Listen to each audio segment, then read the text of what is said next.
bisa berkumpul di majelis yang mulia, majelis ilmu ini. Meskipun kita hanya bersua lewat media daring ya atau media online, tapi alhamdulillah justru ini juga membuka peluang kita untuk bisa memudahkan ya, teknologi ini memudahkan kita untuk melakukan banyak hal termasuk untuk silaturahim dan menambah ilmu insya Allah. Nah, yang kedua saya minta maaf, ini saya di Ciater ini ya sedang mengisi musyawarah atau rapat kerja wilayah Dewan Dakwah Jawa Barat. Jadi karena tadi kena macet, akhirnya acaranya diundur baru selesai habis maghrib. Jadi tadi belum selesai, saya tinggal dulu. Arahan dilanjutkan besok pagi. Saya bilang saya ada janji soalnya jam 8 ini. Bapak Ibu sekalian, tema yang kita bahas ini tentang ukhuwah, ya, persaudaraan. Ini tema yang mudah kita ucapkan, mudah kita bahas, tapi sangat berat ya untuk kita praktekkan.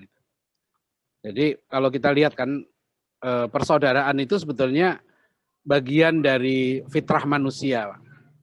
Kita tuh ingin selalu bersaudara, cuma bersaudara itu atas dasar apa? Ya, ukhuwah itu. Maka kita kenalkan ada yang menyebut ada ukhuwah Islamiyah, ukhuwah Basyariyah, ukhuwah Watoniyah. Ya. Mungkin kita juga bisa membuat istilah ukhuwah lain, Pak. Ukhuwah Ijtimaiyah, ya.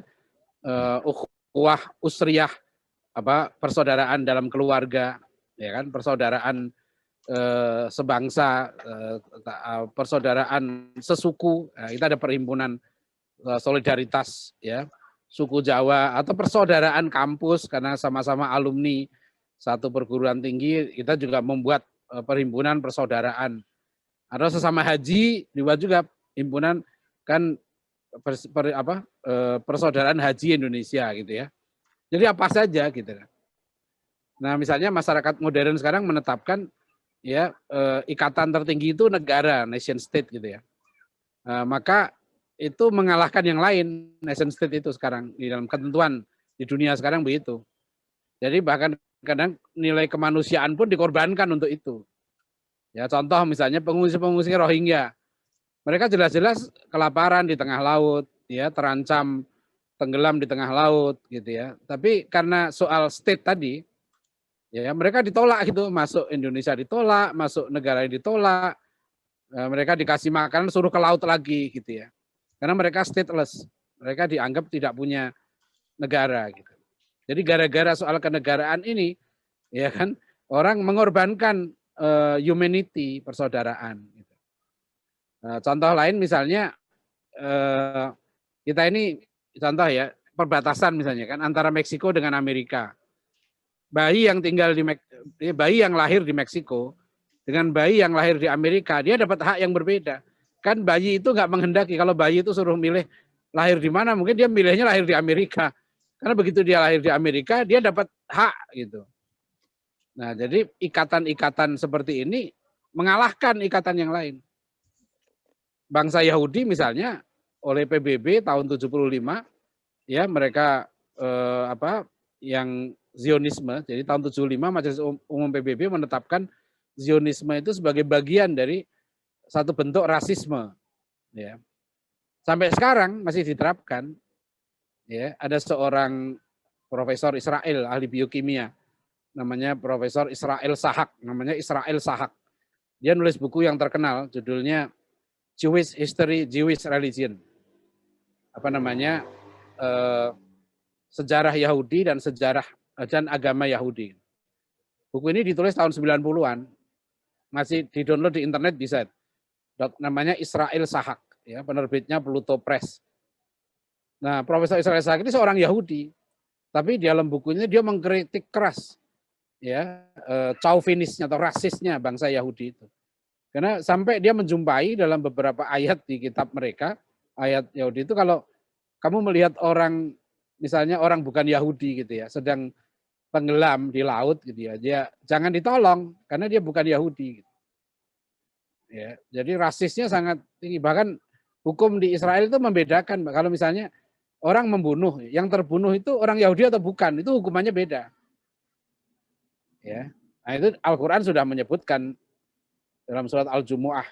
Ya, qul ya ayyuhalladzina hadu in za'amtum annakum awliya'u lillahi min dunin nas fatamannawul mauta in kuntum shadiqin. In kuntum shadiqin wala yatamannawnahu abadan bima qaddamat aydihim. Al-ayah. Jadi ideologi Yahudi itu ya mereka apa namanya? We are the chosen people. Nahnu auliyaullah min dunin nas. Kami kekasih Allah satu-satunya, nggak ada manusia yang lain. Nah, ideologi ini dipegang keras oleh kalangan Yahudi yang disebut sebagai radikal atau bahkan ekstremis Yahudi. Ya, yang ditetapkan salah satu organisasi teroris Yahudi itu namanya kelompok Quds, ya. Itu dulu pendirinya Meir Kahane. Salah satu pengikutnya namanya Yigal Amir, ya, tahun 96 menghebohkan dunia karena dia menembak Perdana Menteri Israel waktu itu Yitzhak Rabin. Yitzhak Rabin ditembak, kenapa? Karena Yitzhak Rabin bernegosiasi dengan Palestina. Mau menyerahkan tanah yang dijanjikan Tuhan itu, kata mereka, the promised land itu. Itu dianggap berkhianat dan dibunuh. Dan Yigal Amir itu waktu di pengadilan dia nggak nyesel sama sekali. Dia melaksanakan perintah Tuhan gitu ya. Karena tanah mereka hanya untuk bangsa Yahudi. Itu kepercayaan mereka seperti itu. Yahudi yang garis keras. Nah, jadi kalau nanti kita bicara ukhuwah Islamiyah gitu ya, persaudaraan sama Muslim, nah ini kita perlu pahami bahwa memang di dunia ini banyak jenis persaudaraan. Nah, kemudian orang-orang yang beriman kepada Allah dan Rasul-Nya, yang dia sudah bersyahadat, ya, menjadi Muslim, ya, dia sudah bersaksi, saya bersaksi tidak ada Tuhan selain Allah, dan saya bersaksi bahwa Muhammad itu utusan Allah. Nah, orang ini dia menjadi Muslim. Ketika dia menjadi Muslim, dia harus membuktikan kesaksiannya. Rasulullah SAW itu diutus untuk semua manusia, bukan hanya untuk orang Islam. Wa ma arsalnaka ila kafatal linnas. Ya kan dalam pandangan Islam, ya, keyakinan Islam bagian dari akidah Islam. Para nabi yang lain itu diutus untuk kaumnya, gitu ya. Untuk bangsanya. Tapi Rasulullah tidak. Keistimewaan nabi terakhir ini adalah tidaklah aku utus kamu Muhammad wa ma arsalnaka illa kafatal linnas, kecuali untuk ya seluruh manusia gitu. Makanya Rasulullah ini nabi akhir zaman sampai kiamat dia ajaran Rasulullah SAW itu adalah lintas zaman, lintas budaya. Ya, dia nggak kenal lekang oleh waktu, ya, nggak ada kedaluarsanya lah gitu ya. Ya misalnya ajaran Islam tentang wajib menghormati orang tua, gitu ya.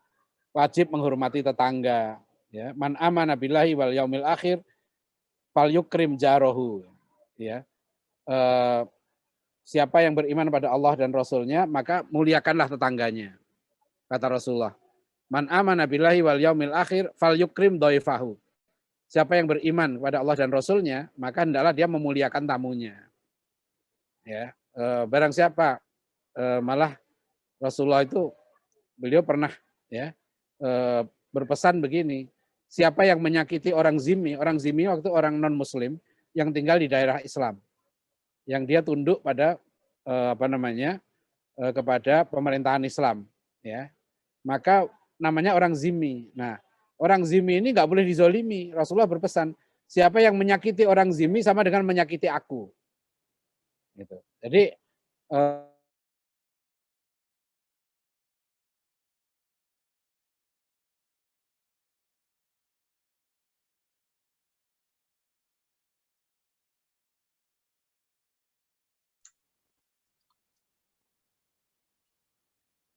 sinyalnya agak hilang nih, Ustadz.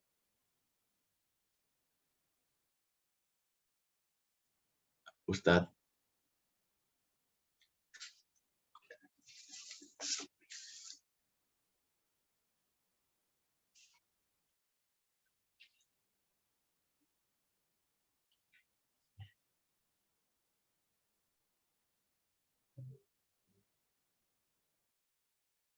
Maaf nih, kayaknya sinyalnya Ustadz hilang suaranya, Ustadz.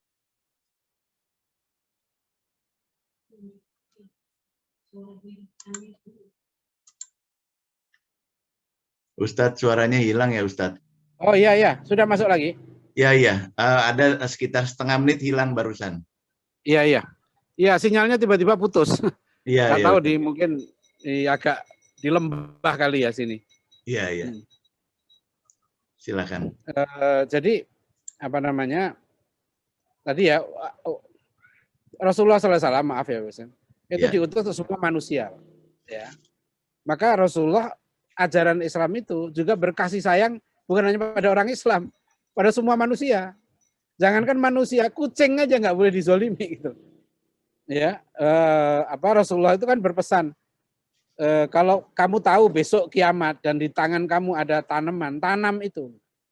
Nah, itu menunjukkan betapa misi Islam itu rahmatan lil alamin. Ya, tidak boleh merusak orang muslim itu. Ada satu buku yang bagus, judulnya A History of Jerusalem. Itu ditulis oleh Karen Armstrong, mantan biarawati Inggris yang bukunya sangat terkenal. Banyak buku-bukunya diterjemahkan dalam berbagai bahasa termasuk bahasa Indonesia. Dalam buku A History of Jerusalem ini, Karen Armstrong mengkisahkan penaklukan Islam terhadap kota Yerusalem. Dan kata Karen Armstrong, itu pertama kali dalam sejarah kota Yerusalem selama ribuan tahun, ya, ada pemimpin yang masuk kota Yerusalem itu menaklukkan kota Yerusalem dengan damai, ya, a peaceful conquest, jadi penaklukan yang damai. There was no killing, kata Karen Armstrong, nggak ada pembunuhan di situ, ya, no destruction of properties, tidak ada penghancuran rumah ibadah, ya, tidak ada pembunuhan, ya, tidak ada pemaksaan orang untuk masuk Islam, itu nggak boleh. Tidak ada pengusiran orang yang berbeda agama. Kalau hadirin sekalian melihat film Kingdom of Heaven, ya, yang disutradarai oleh Ridley Scott itu, yang tentang penaklukan kota Yerusalem oleh Salahuddin Al-Ayyubi, itu menarik di situ. Itu menggambarkan bagaimana nanti Salahuddin Al-Ayyubi mengikuti kembali kebijakan Khalifah Umar bin Khattab dalam hubungan dengan berbagai agama. Jadi misi Rasulullah itu begitu tadi saya ceritakan. Maka Rasulullah pernah berpesan, jangan menyakiti orang zimmi, ya, jangan bebani mereka dengan pajak yang tinggi. Ya, siapa yang menyakiti mereka sama dengan menyakiti aku. Nah, kemudian Umar bin Khattab waktu beliau mau wafat, setelah ditusuk oleh orang non Muslim, beliau berpesan hal yang sama. Ya, jangan sampai ya orang non Muslim itu disakiti, dizolimi.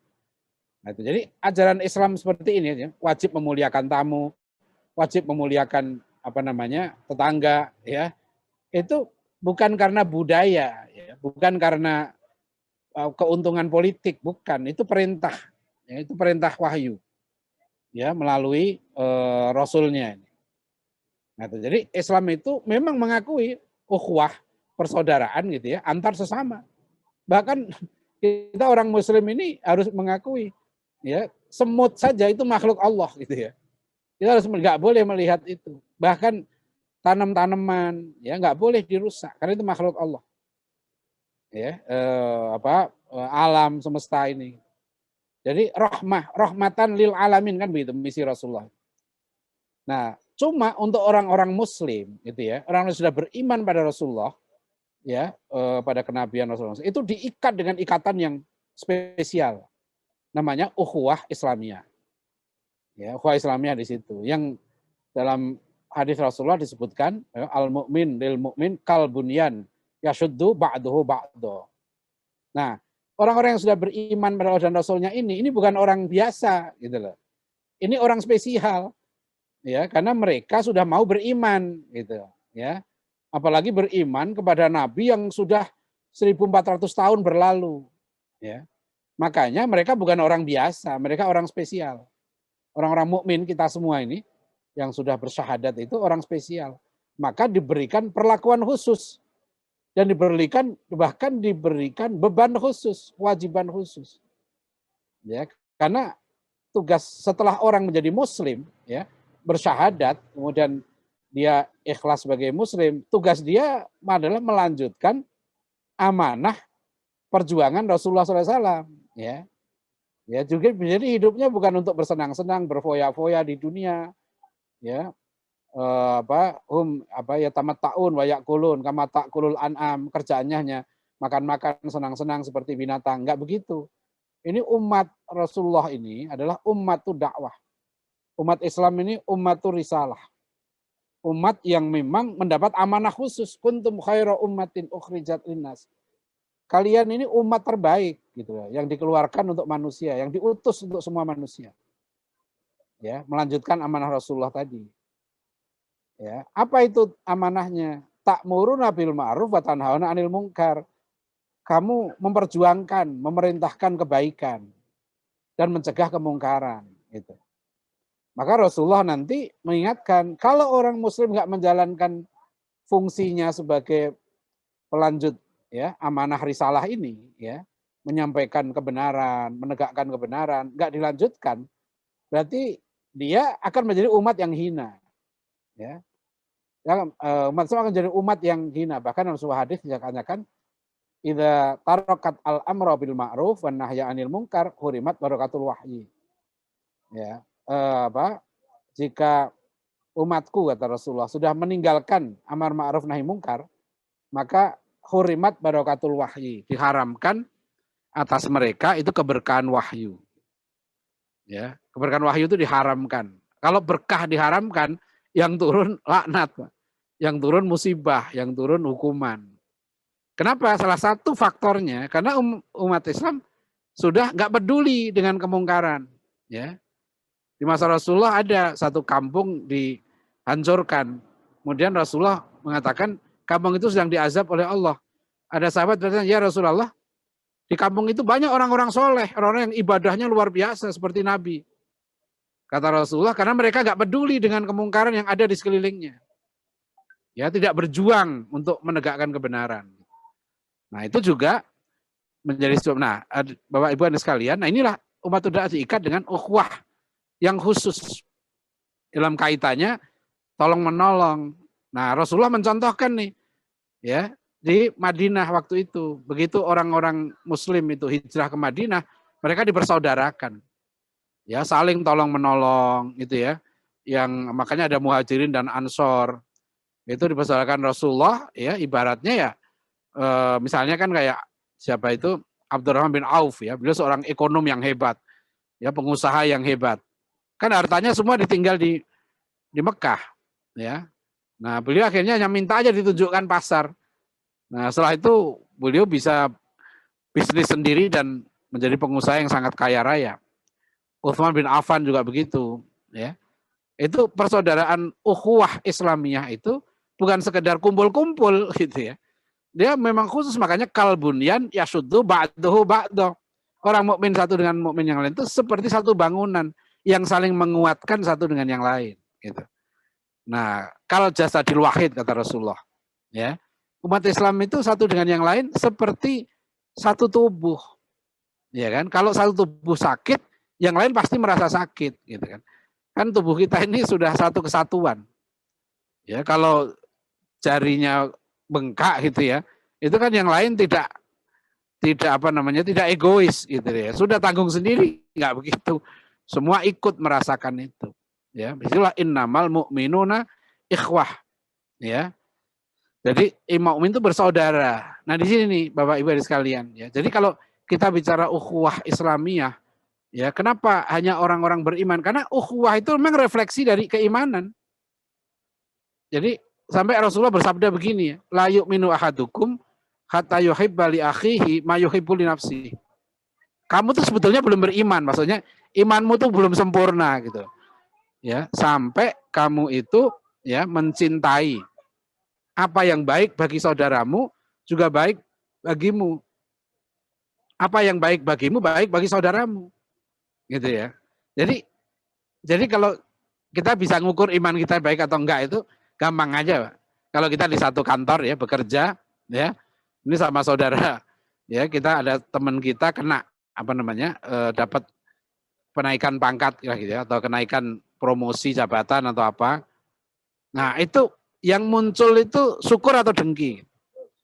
Nah, kalau kita betul-betul bersaudara, ya kita mencintai saudara kita, kan namanya mencintai seseorang, kita rela berkorban untuk itu.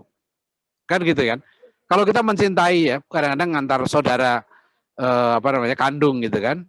Kita nggak rela kan, saudara kita ini sakit gitu ya.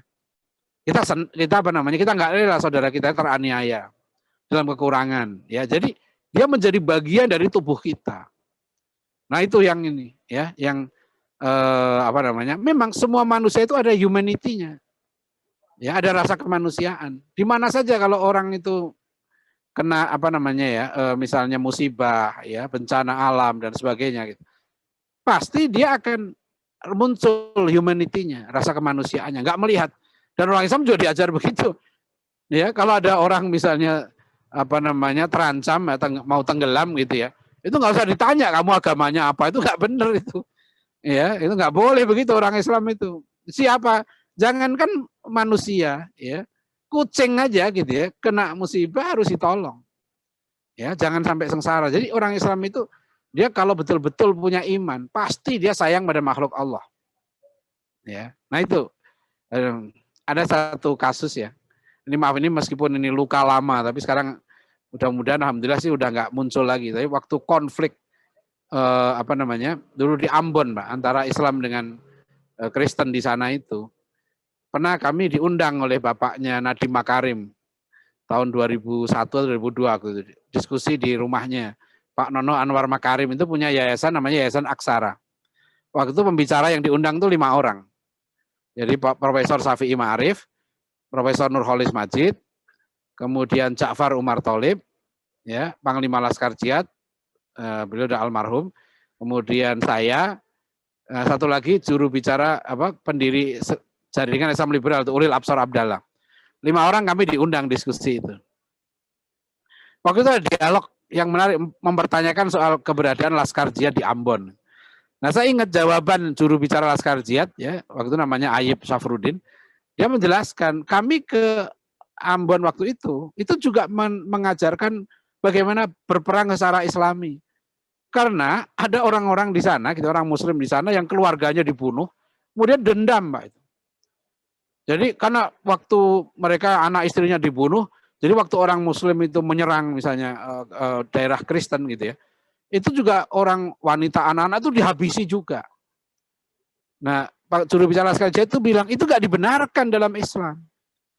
Sampai dia cerita salah satu anggota kami, laskar kami itu mati, Pak. Dibunuh oleh orang Islam sendiri karena melindungi wanita dan anak-anak Kristen itu. Gitu. Jadi mereka mengatakan nggak boleh ini wanita anak-anak itu dibunuh gitu. Tapi karena orang udah marah, dendam, nah itu nggak boleh. Nah itu jadi apa namanya ya Islam itu mengajarkan dalam peperangan sekalipun gitu ya, itu nggak boleh apa namanya berlaku zolim. Rasulullah berpesan pada pasukan yang berangkat tuh, ya jangan bunuh ya apa namanya pendeta-pendeta yang sedang sembahyang di tempat ibadah mereka. Jangan hancurkan bangunan-bangunan, jangan rusak pohon dan sebagainya. Gitu. Makanya sekalian ya, ada satu buku yang menarik ya, suka saya promosikan buku ini. Judulnya What Islam Did for Us. Ya, apa yang Islam perbuat untuk kami. Itu karangan Tim Wallace Murphy, seorang sejarawan Irlandia. Ya, buku ini terbit tahun 2006 dan di buku ini dikisahkan tentang bagaimana waktu kejayaan kaum muslimin di Andalusia selama 800 tahun ya. Kami katanya orang barat tuh betul-betul mendapatkan rahmat lah gitu ya. Kami belajar sains teknologi itu dari kaum muslim.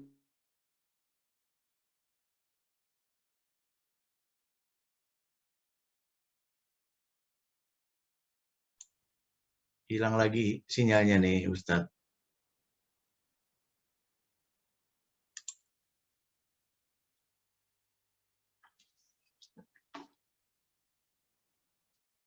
Ustadz. Ustadz.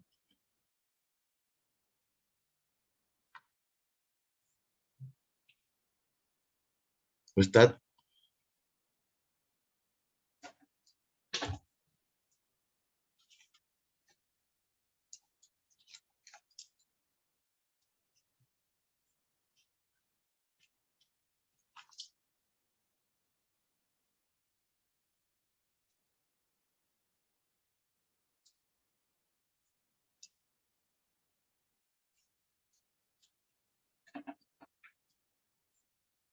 Nih Ustadz lagi di ciater ya tadi ya, jadi sinyalnya hilang-hilang.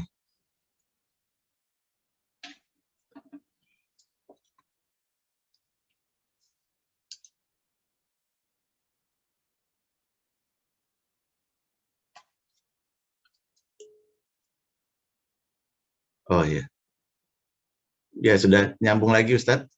Dengar suara saya? Di unmute ya Ustadz. Ustadz, bisa tes suaranya Sebentar, Pak. Ustadz? Ini saya siapkan koneksi cadangan dulu. Oh iya, baik.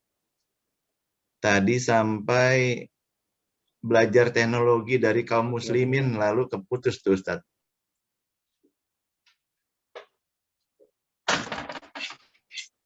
Ya. Baik, sudah ya, bisa Pak? Ya, sampai belajar teknologi dari kaum muslimin tadi ya. Ya, ini saya ganti Indosat. Ya, Ini baik harus Ustadz, silakan. cadangan.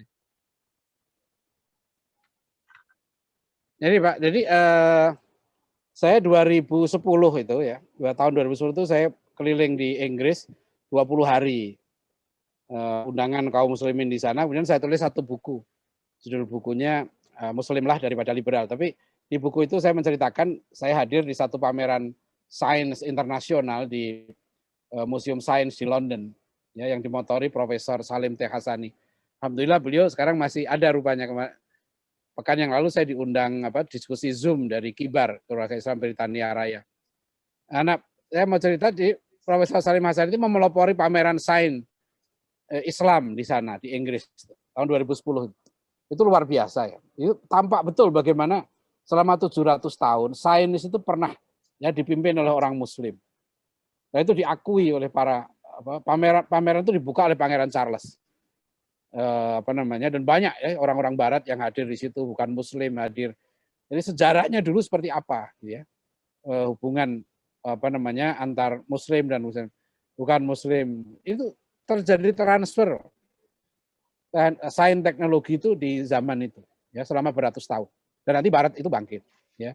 Nah, itulah sikap kaum muslimin sekarang. Jadi banyak contoh di masa Rasulullah, di masa sahabat ya, di Yerusalem, di Andalusia ya, apalagi nanti terhadap kaum Yahudi.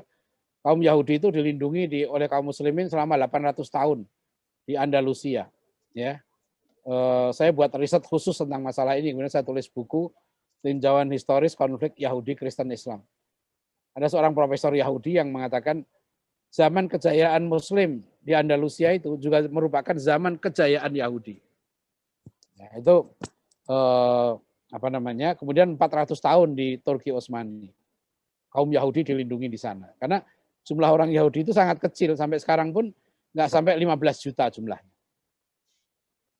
Nah, Bapak-Ibu dan sekalian, kembali ke tema kita. Jadi ukhuwah Islamiyah.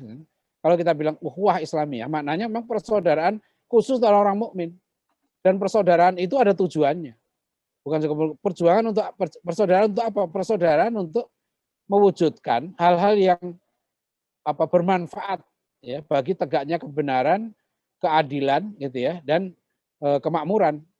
Ya, karena Rasulullah mengingatkan khairun nas anfa'uhum linnas.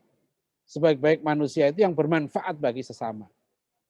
Jadi kalau sekarang persaudaraan orang muslim ini, kalau kita buat persaudaraan nih ya sama orang mukmin gitu ya itu harus memberikan persaudaraan untuk bermanfaat.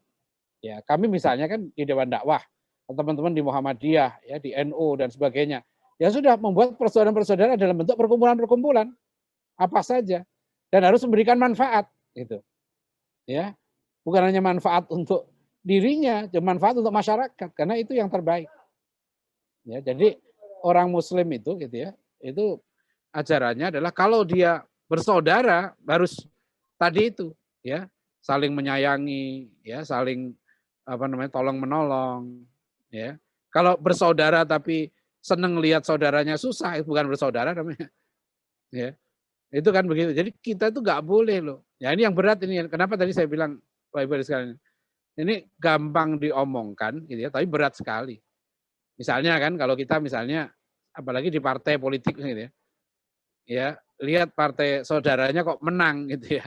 Nah, itu dia ukhuwah Kalau ukhuwah dia harus seneng gitu ya. Itu kalau ukhuwah enak banget tuh. Kalau antara Pak AHY dengan Pak Muldoko itu berukhuwah gitu ya. Itu udah saling persilahkan. Udah Pak aja deh yang mimpin gitu loh itu kan. Karena berat mimpin partai apalagi mimpin negara gitu. Pak Prabowo dengan Pak Jokowi dulu kan bersaing gini ini. Nah, sekarang udah rukun gitu kan, damai. Itu sebetulnya kalau kita itu prinsip ukhuwah kita pakai, itu enak. Karena nah makanya Rasulullah itu mengingatkan di sana. Orang itu bisa berukhuwah kalau dia yakin dengan akhirat. Kalau orang yakin dengan akhirat, dia nggak silau temennya dapat pangkat jabatan yang naik gitu kan. Dapat harta yang melimpah. Dia tahu jabatan dan harta yang dia terima itu akan menjadi beban dia di akhirat. Kan kita yakin tumalatus aluna yauma idzin anin naim. Ya kan? Sungguh kamu nanti akan ditanya tentang semua hal nikmat yang diberikan oleh Allah pada kamu. Jadi orang itu semakin kaya, jabatannya tinggi, semakin populer, ya kan? Semakin pinter, ya. Itu makin berat. Ngapain diiri? Kan orang ngerusak ini sekarang konflik-konflik. Itu karena faktornya banyak itu. Banyak karena iri, dengki gitu ya. Banyak karena faktor dia ingin ujub, ingin dipuja, angkuh, sombong. Itu. Ukhuwah ini nggak akan bisa diwujudkan. Ya, kalau orang itu masih penyakit hatinya itu masih kuat. Ya, dengki sama penyakit ada yang orang bilang kan penyakit di kalangan ulama sendiri itu penyakit apa yang banyak itu sombong dan dengki. Ya, dengki melihat ini kok jamaahnya lebih banyak gitu ya. Oh kok itu sekolahnya lebih laku gitu ya. Itu kok partainya lebih besar gitu. Itu iri hati dengki. Itu sumber penyakit. Kan iri hati dengki kata Rasulullah itu akan merusak amal. Ya, seperti api yang membakar kayu, ya seperti itu. Jadi orang yang hasad, dengki, iri itu, wah itu rugi, Pak. Apalagi sampai dia kemudian berbuat yang mau menghancurkan saudaranya, ya dia menyebarkan fitnah, ya menyebarkan berita bohong segala macam gitu.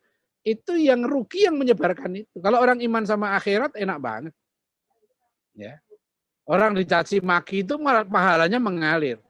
Sebaliknya kalau orang dipuji, malah pahalanya nggak mengalir coba. Jadi kalau kita dipuji, kita nggak dapat pahala, gitu loh. Tapi kalau kita dicaci maki, difitnah, yang mencaci maki kita itu, amal dia itu mengalir ke kita. Nah, itulah kalau basic ya iman ini ya menjadi dasar tertanam betul, terutama iman pada Allah dan dari akhir ya. Orang nggak akan mau menyakiti saudaranya, nggak akan mau mengambil hak saudaranya. Ya, nah itu jadi makanya tadi saya bilang kalau orang nggak kuat imannya, persaudaraan nggak kuat. Kalau orang sudah dasarnya iman, persaudaraan atas dasar iman itu dia rela untuk berkorban, ya, untuk saudaranya itu. Nah itulah yang mahal, ya, persaudaraan ini. Jadi persaudaraan antar Muslim ini, gitu ya, itu persaudaraan yang sangat kuat karena punya tujuan yang jelas, ya, karena melanjutkan misi besar ya Rasulullah SAW untuk mewujudkan rahmatan lil alamin. Makanya kan misi Rasulullah itu apa? Bu'itsu li utamima makarimal akhlak. Aku diutus untuk menyempurnakan akhlak. Nah gitu kan. Akhlakul karimah ini yang harus terus dipupuk, disempurnakan. Ya. Nah kalau orang sudah akhlaknya mulia, akhlak itu dia nggak akan membenci saudaranya, menfitnah saudaranya, karena dia tahu dia sendiri yang akan rugi. Jadi begitulah Pak Edwin ya. Terima kasih ini untuk pengantar saja ya betapa mudahnya kita mengucapkan ya menceritakan tentang konsep yang indah tentang ukhuwah ini gitu ya. Tapi betapa tidak mudahnya dan susahnya dan kita menerapkannya. Tapi tidak ada pilihan. Ya memang masuk surga itu berat, bukan sambilan. Ya kan? Orang sekarang mau jadi pegawai negeri aja berat, ya kan? Mau masuk ke DPR aja beratnya bukan main, ya. Ini mau masuk surga sambilan. Itu tidak adil itu ya. Orang sekarang anak-anak mau masuk kampus favoritnya, waduh luar biasa persiapannya kan. Biaya dikeluarkan. Ini mau masuk surga iseng-iseng gimana? Ya, itu enggak adil. Memang berat. Dan ukhuwah ini ajaran Islam yang sangat penting. Ya, demikian ya. Bila taufik wal hidayah. Assalamualaikum warahmatullahi wabarakatuh. Waalaikumsalam warahmatullahi wabarakatuh. Baik Ustadz. Semoga kita semua dengan level yang berbeda-beda tetap usaha dan masuk surga semua ya Ustadz ya. Amin, amin, insya Allah. Amin, amin. Ini ada pertanyaan Ustadz di kolom chat ini dari Ibu Arofah ya. Assalamualaikum, amar ma'ruf nahi mungkar ini sedang terjadi. Ya, jadi saya langsung ke pertanyaan ya Ustadz Ya, ya. baik, baik, silakan. Amar ma'ruf nahi mungkar ini sedang terjadi pada negara kita. Mencegah kemungkaran yang belum kita jalankan, apakah akan terhisap bila tidak melakukan mencegah kemungkaran karena tidak punya kekuasaan? Apakah ada langkah dalam hal ini? Ya, terima kasih Bu. Langkah itu panduan dari Rasulullah sangat jelas. Rasulullah bersabda dalam sebuah hadis sahih ya, man ra'a minkum mungkaron falyughayyirhu biyadihi. Nah, itu perintah Rasul. Siapa saja kalian lihat kemungkaran, maka ubahlah dengan tangannya. Tangan ini, yad itu maksudnya kekuasaan, Mbak, kekuatan.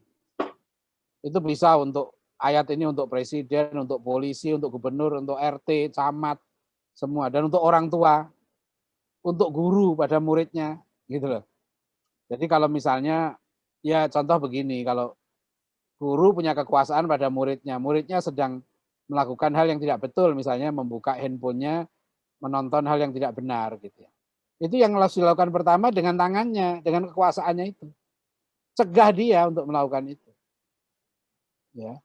Jadi yang punya kekuasaan, punya kekuatan, lakukan itu gitu ya. Jadi makanya beda kalau polisi ya lihat ada orang pecandu narkoba ya nggak polisi bukan menasihati tugasnya.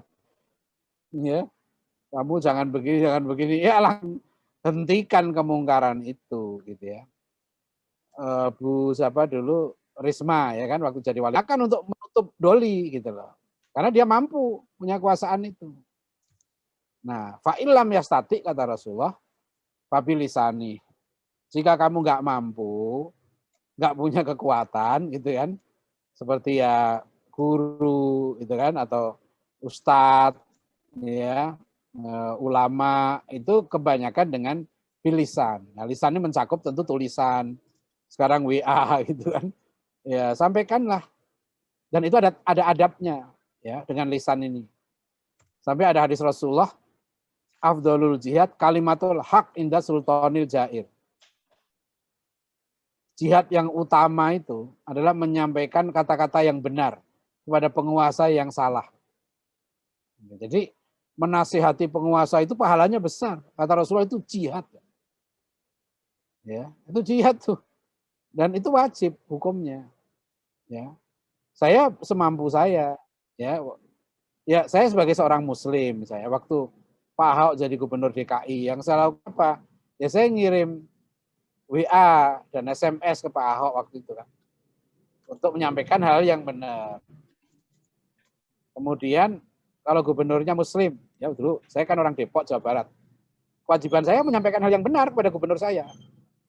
Gitu. Saya sekarang tinggal di Depok, wali kota saya Kiai, ya Kiai Haji Idris Abdul Somad.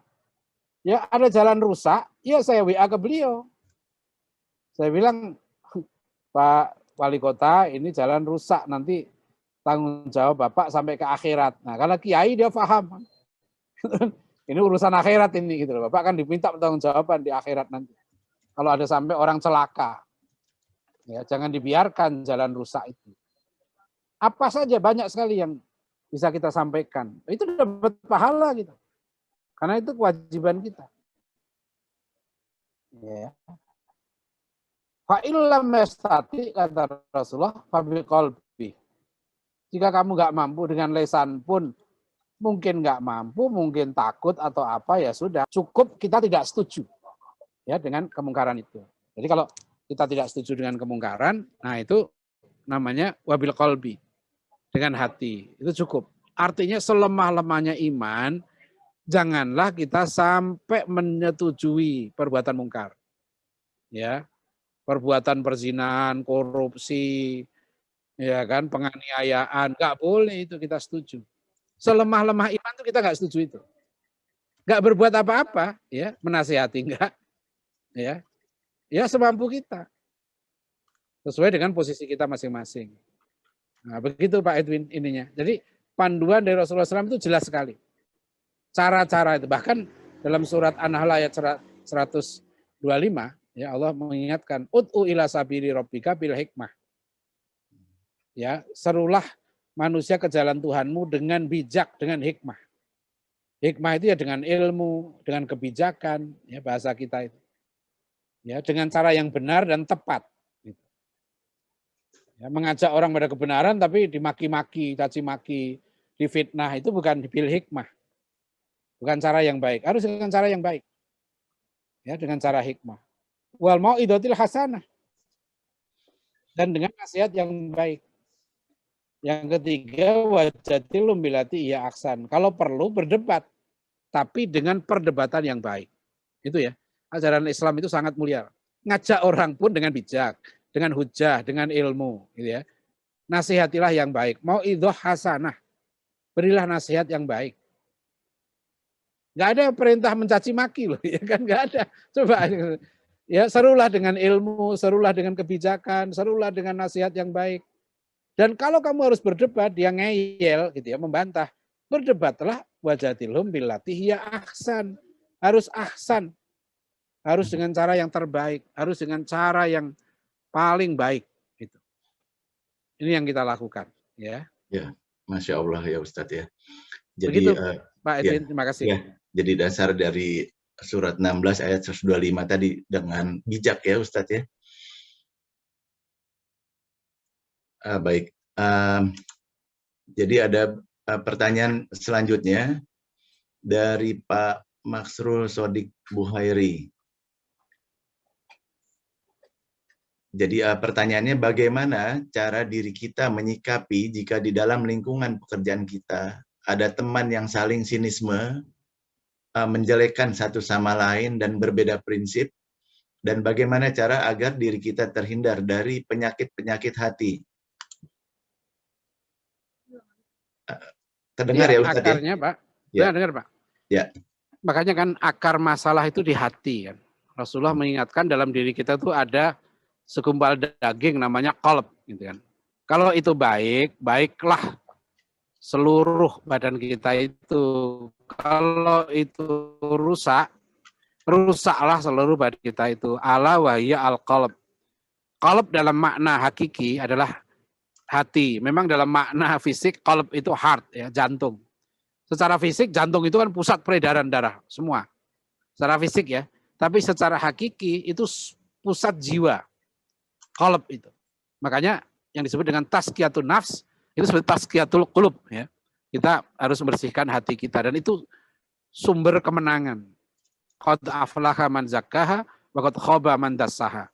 Sungguh akan beruntung, akan sukses orang-orang yang membersihkan jiwanya dan akan celaka orang yang mengotori jiwanya. Nah, jiwa itu dibersihkan dari apa? Karena tugas Rasulullah disebutkan dalam Al-Qur'an itu walladzi ba'atsa fil ummiyin rasulan minhum yatlu alaihim ayati wa yuzakkihim wa yu'allimuhumul kitaba wal hikmah.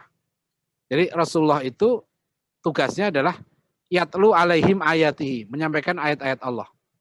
Yang kedua wa yuzakkihim, dan mensucikan mereka, mensucikan umatnya.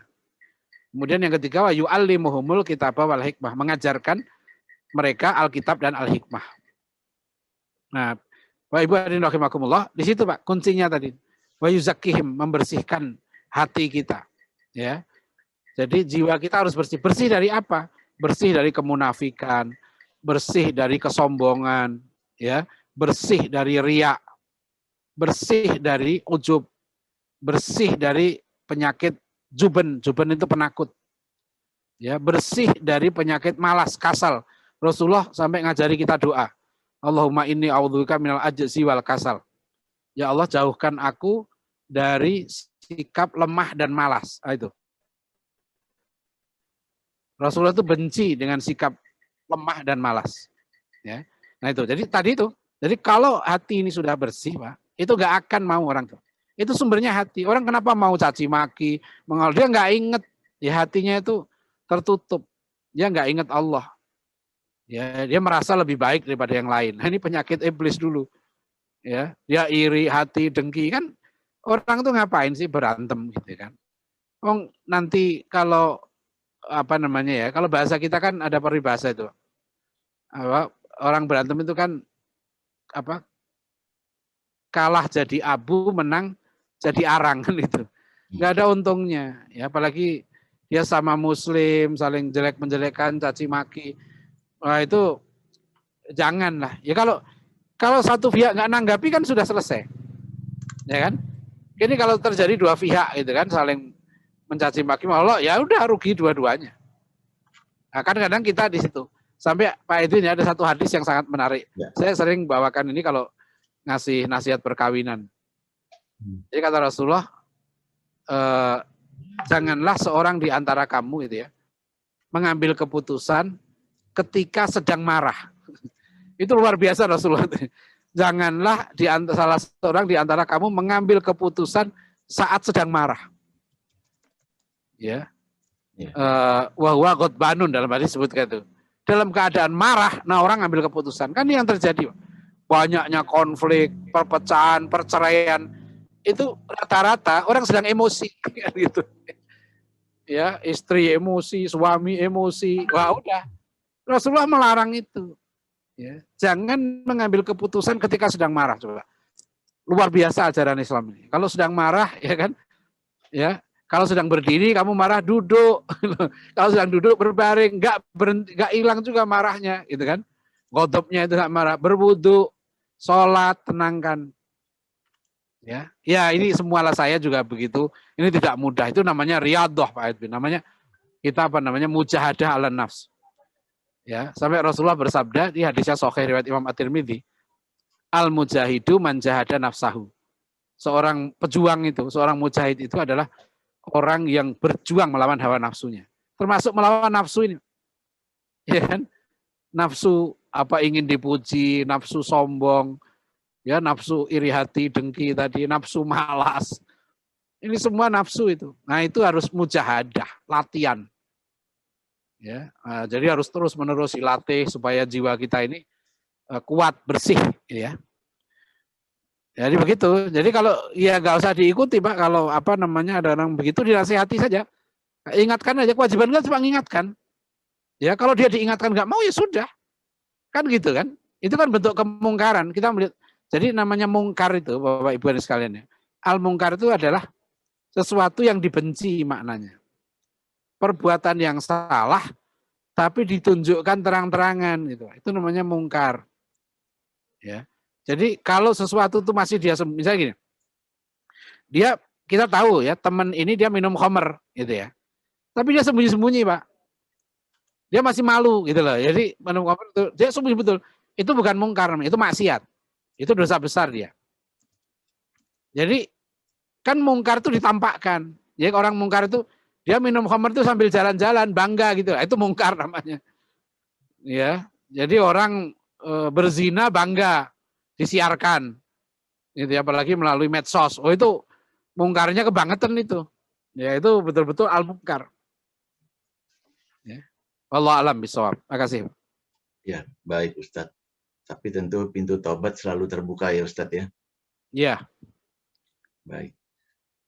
Pertanyaan selanjutnya ini, ya sebelum masuk pertanyaan selanjutnya nih, tentu kalau semua saling bijak, tentu mestinya dalam situasi yang zaman now ini bisa lebih adem begitu ya Ustadz ya.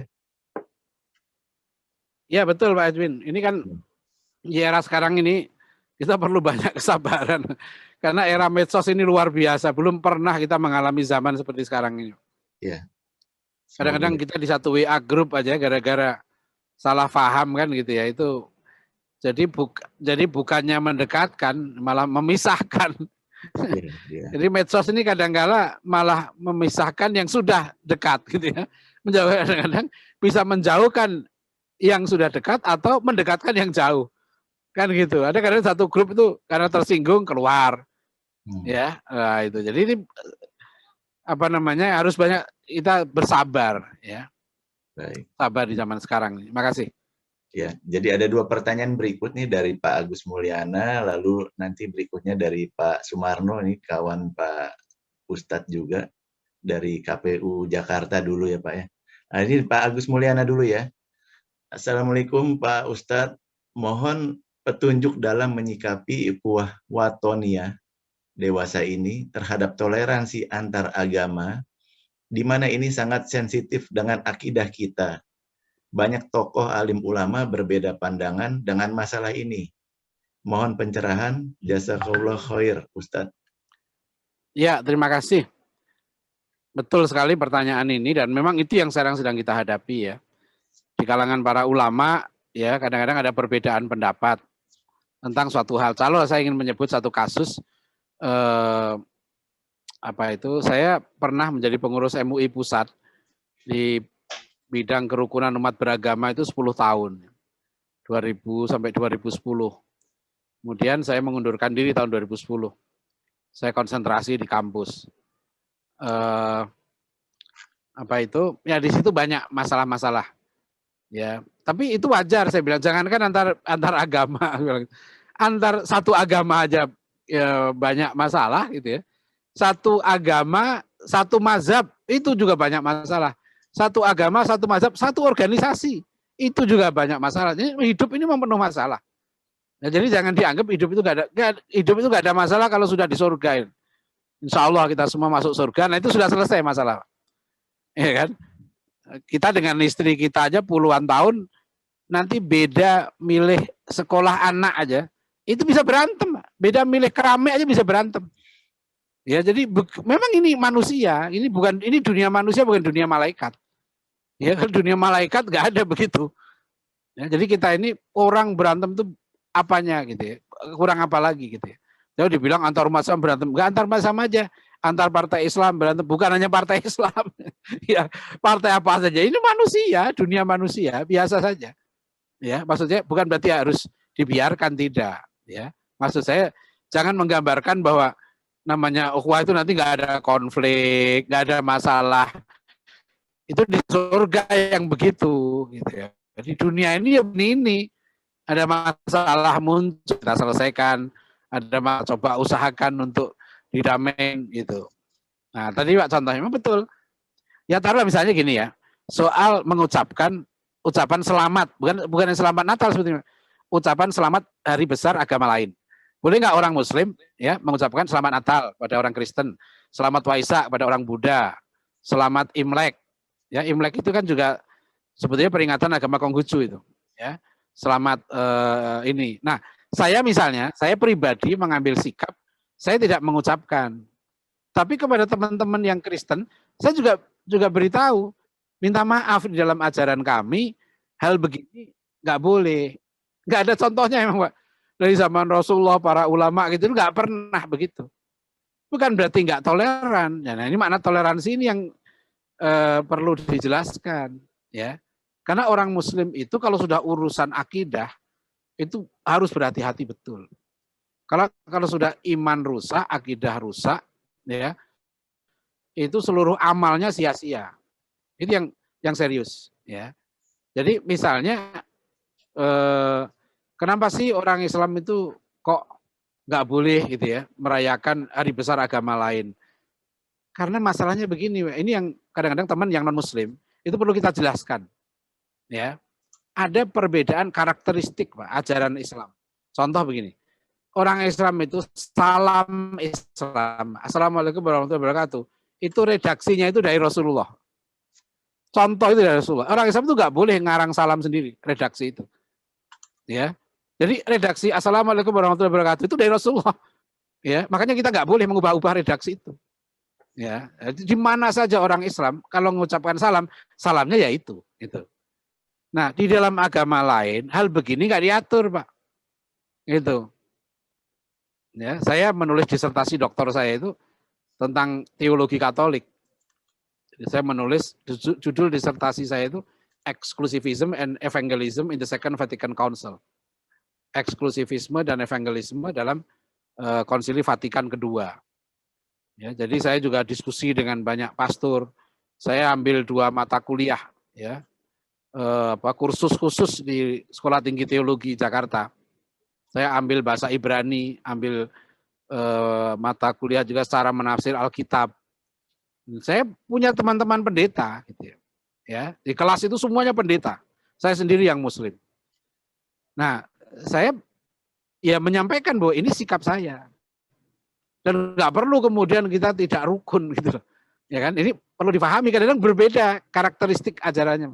Orang Islam itu sekalian ya, sholatnya itu diatur semua, sampai jari tangan telunjuk aja itu ada contohnya, Pak. Orang Islam di mana saja kalau sudah sholat tahiyat, saya sudah survei ini soalnya gitu. Ya, artinya saya lihat-lihat di mana di Australia, di Inggris, di berbagai dunia itu kalau orang Muslim sholat ya mesti jari telunjuknya yang dikeluarkan, ya. Bahkan waktu pilpres antara nomor 1-2 itu sedang seru-serunya, pendukung 02 itu tetap waktu tahiyat, tetap yang dikeluarkan satu jari, nggak ada yang dua jari, gitu ya waktu itu tuh. Jadi kalau difoto semua, sepertinya padahal waktu kalau difoto ya kita tunjukkan satu jari begini kan masalah waktu itu, sensitif itu waktu sedang pilpres itu. Ini apa namanya? Tapi waktu tahiyat nggak ada seluruh dunia.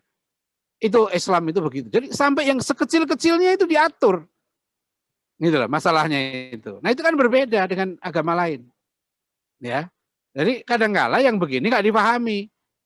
Ya, tapi memang ada wilayah khilafiyah. Contoh misalnya, wilayah khilafiyah ini mengucapkan selamat Natal. Nah itu kita harus akui. Ada sebagian ulama yang memang membolehkan itu.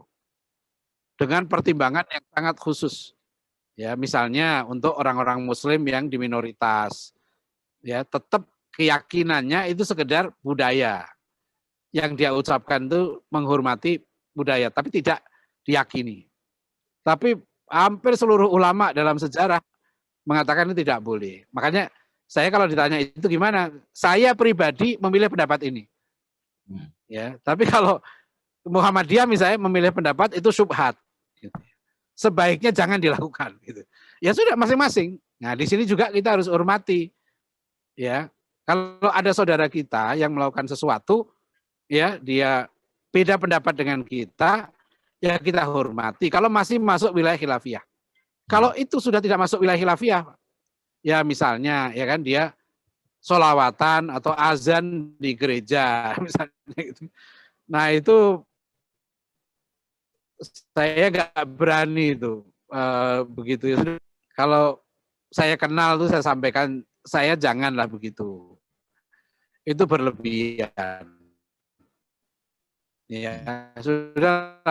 Dan Muslim pun juga nggak nyaman, ada yang protes juga itu. Masa diundang tuh buka puasa bersama di pura. Gitu. Nah saya dulu nggak mau hadir kalau begitu. Itu sudah wilayah ibadah bagi, nggak usahlah yang begitu. Nanti ada Idul Fitri bersama, ya nggak perlu. Ya ini jadi wilayah-wilayah privat masing-masing agama kita hormati dan orang Islam nggak boleh ganggu. Itu ajarannya. Jadi jangan juga nanti begini, oh kok waktu Natal Anda nggak mengucapkan selamat Natal, berarti Anda nggak toleran dong. Nah itu juga nggak benar. Berarti dia juga tidak toleran terhadap sikap kita, gitu. Kan dia akhirnya memaksakan standar. Jadi toleran itu harus mengucapkan selamat Natal, itu nggak benar. Gitu loh. Jadi kalau saya ya saya mengambil sikap A, tapi kalau ada saudara saya sikap B dan itu memang ada sebagian ulama yang membolehkan, ya sudah silakan. Tapi saya mengambil jalan yang lebih selamat. Itu kalau orang tanya saya begitu. Begitu Pak Edwin, ya. Ya baik. Terima kasih. Ya. Jadi khilafiyah ini memang perbedaan-perbedaan yang cabang atau furu'iyah ini akan selalu ada dan tentu semoga kalau bisa disikapi dengan bijak, semoga semua juga insya Allah menuju surga ya Ustadz ya. Amin, amin insya Allah. Amin. Ya, kelihatannya kan pertanyaannya berat-berat nih Ustadz ya. Jadi saya persilakan tentu tadi rekan-rekan yang bertanya kalau ada yang belum puas boleh raise hand aja. Jadi nanti saya unmute ya supaya bisa jikalau ada pertanyaan lanjutan ya begitu ya Ustadz ya. Iya ya baik. Ya, nah ini selanjutnya Pak Sumarno nih kawan Pak Ustadz dari dulu KPU DKI Jakarta waktu Pilgub yang lalu. Dr. Sumarno yang UMJ ya masih nggak itu? Ya, iya betul. Oh Masya Allah. Coba saya cari dulu nih Pak ya, Sumarno. Ya. Silakan. Sebentar, Pak Sumarno saya coba unmute ya.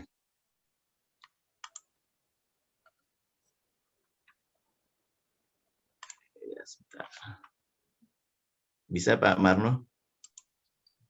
Waalaikumsalam Ustaz. Iya. Waalaikumsalam. Alhamdulillah. Suaranya masih akrab nih, masih belum berubah. Masih seperti yang dulu Ustaz. Iya. Iya. Istri masih satu Pak Marno. Kenapa? Istri masih satu. Masih Ustaz. Oh iya, bagus lah. Iya. Ya silakan, Ono gimana? Ya. Nah, Ya, tadi udah ditulis dari Pak Erwin.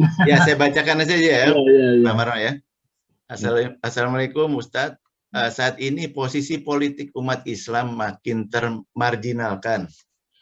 Rezim makin represif terhadap kalangan Islam yang kritis terhadap kekuasaan. Jadi mungkin kalau kita netralkan mungkin bukan rezim kali ya, tapi ada sesuatu yang berbeda lah begitu ya.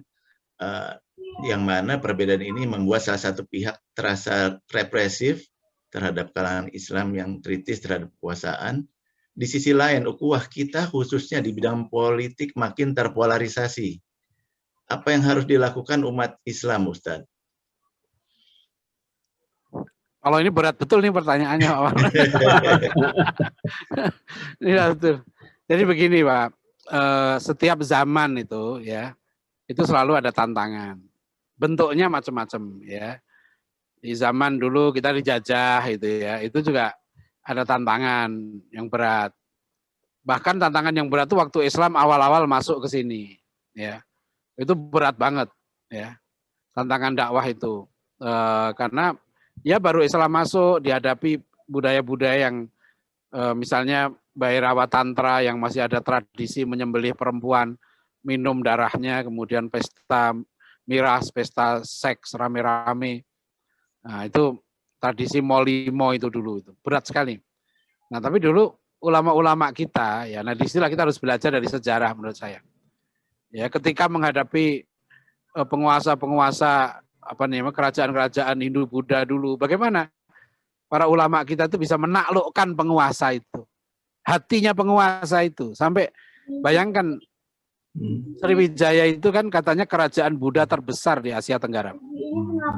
Tapi bagaimana para dai kita mampu ya mendakwahkan Islam gitu ya, sampai akhirnya total masyarakat itu masuk Islam. Tidak ada pembantaian orang Buddha, tidak ada pengusiran orang Buddha, ya kan? Bagaimana dakwah yang luar biasa itu gitu. Bagaimana Wali Songo bisa menaklukkan hati Raja Majapahit, masyarakat waktu itu gitu kan. Sampai akhirnya mereka bisa apa namanya berbondong-bondong masuk Islam. Ini yang menurut saya harus kita pelajari karena setiap zaman tantangannya sama. Selalu ada tantangan dari penguasa. Ya, kita dijajah ratusan tahun, bayangkan. Penguasanya bukan Muslim jelas. Politik militer di tangan bukan Muslim. Tapi kenapa di negeri kita sekarang hampir tidak kita temukan ada proses orang Muslim keluar dari Islam secara massal. Ya, baptis massal pertama kali itu terjadi tahun 1904. Ya, ada 171 orang Jawa yang dibaptis secara massal oleh Frans van Lith di Sendangsono, Jogja. Nah, ini yang pertama kali itu. Di Jakarta dan sekitarnya. Berapa ratus tahun pemimpinnya bukan Muslim. Tapi kenapa masyarakat Jakarta tetap Muslim? Ya, hampir tidak kita temukan jumlah orang yang murtad secara massal. Di sini ya penting peran ulama. Ya, ketika umaroknya tidak baik, gitu ya. Waktu itulah ulama-ulama memimpin umat. Ulama-ulamanya waktu itu menjaga umat, gitu ya. Ulama-ulamanya mengawal akidah umat. Ya, mengawal ibadah akhlak umat. Nah, di sini peran madrasah-madrasah pesantren waktu itu luar biasa. Ya, nah ini yang Pak Nasir menyebut itu sebagai satu metode jenius. Ya, smart, ya, cerdas sekali para ulama bergerak itu. Nah, di masa kita merdeka sama, Orde Lama menghadapi tantangan juga. Orde Baru kurang apanya? Ya. Represifnya. Nah, saya dengan Pak Sumarno ini satu angkatan, mengalami betul bagaimana di kampus waktu itu represifnya. Nah itu Pak Sumarno. Jadi kadang sekarang mahasiswa sekarang itu ada yang bilang ke saya, Ustaz sekarang kok di kampus represif. Saya bilang, nah, itu nggak ada apa-apanya dibandingkan zaman saya dulu. Sekarang saya tanya, ada di saya ngisi pengajian ya di satu kampus besar lah, ya. Kemudian panitia Ramadannya cerita ke saya, Ustaz sebetulnya nama Ustaz tuh suruh nyoret, tapi karena nama Ustaz masuk dai Kementerian Agama, mau balik Kementerian Agama, akhirnya saya lolos gitu loh. Suruh nyoret sama pimpinan kampus. Terus saya tanya lagi, siapa yang disuruh nyoret? Si ABC. Oh ya, saya tahu. Terus saya tanya, kamu dilarang nggak bikin macam-macam kegiatan? Enggak. Terus yang nggak dilarang oleh penguasa kampus berapa penceramahnya? Yang dilarang kan 3, saya bilang itu kan. Kan kamu ngundang penceramah yang 100 pun boleh. Jadi 3 itu persoalan memang gitu loh, ya kan? Nah kalau menurut saya ya sudah, kalau 3 itu nggak boleh, ya undanglah yang 100. Yang 3 nanti diskusi kelompok kan gitu aja. Kita dengan Pak Marno itu dulu di lembaga dakwah kampus sudah terbiasa ngadepin begini, gitu kan? Sekarang kalau saya Pak ya, pemerintah kita sekarang saya bilang yang dilarang apa sih oleh pemerintah kita sekarang? Bikin partai Islam nggak dilarang, bikin TV Islam nggak dilarang, bikin universitas Islam boleh, bikin kurikulum semau kita. Ya, saya pesantren saya itu kurikulumnya semau saya, pesantren saya juga resmi terdaftar di Kementerian Agama, dapat bantuan dari Kementerian Agama. Ya, kita juga inspeksi oleh Puskesmas, santri-santrinya kesehatan gitu ya. Kita biasa saja.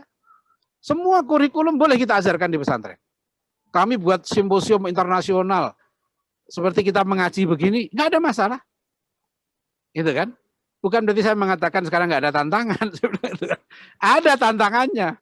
Cuma dakwah kata Pak Natsir, lihatlah peluang. Kan gitu. Jadi kalau sekarang ini bagi saya ya banyak sekali yang kita boleh Pak. Di Indonesia ini kita boleh tahajud.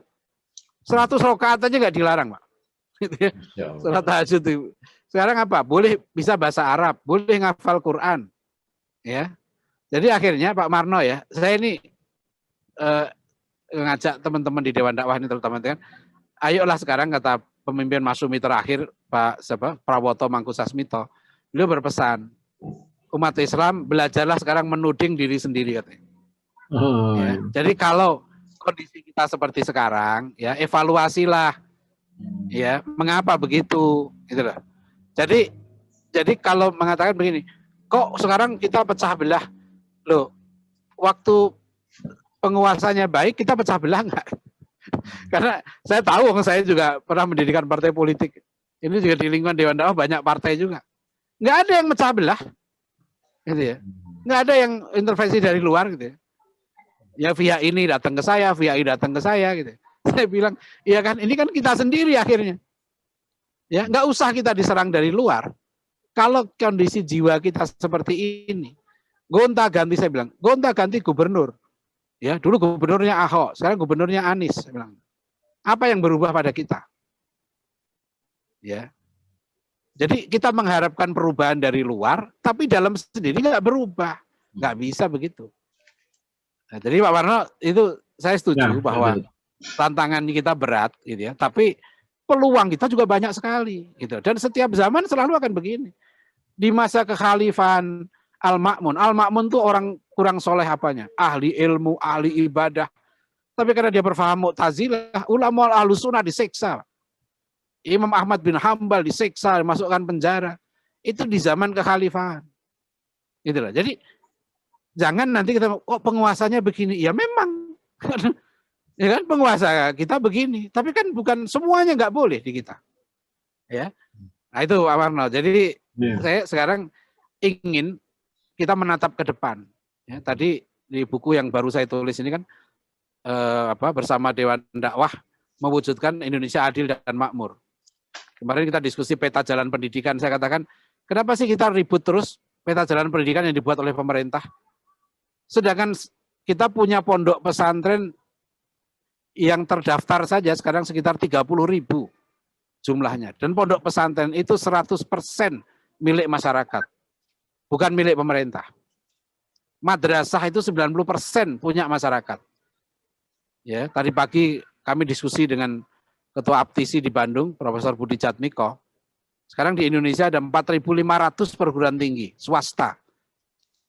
Dan itu 80%-nya punya masyarakat. Saya bilang itu, umat Islam punya ribuan universitas. Tergantung kita kan. Gitu kan? Jadi sekarang jangan kita hanya menyalahkan pemerintah. Sementara kita punya peluang yang besar. Tapi kemarin saya bilang, kenapa kita meributkan PJ? Saya juga mengkritik peta jalan pendidikan itu. Tapi marilah kita buat peta jalan kita sendiri. Kita waktu dijajah Belanda, pondok kita melahirkan ulama-ulama hebat. Pondok kita dulu nggak dibantu pemerintah, diawasi pemerintah.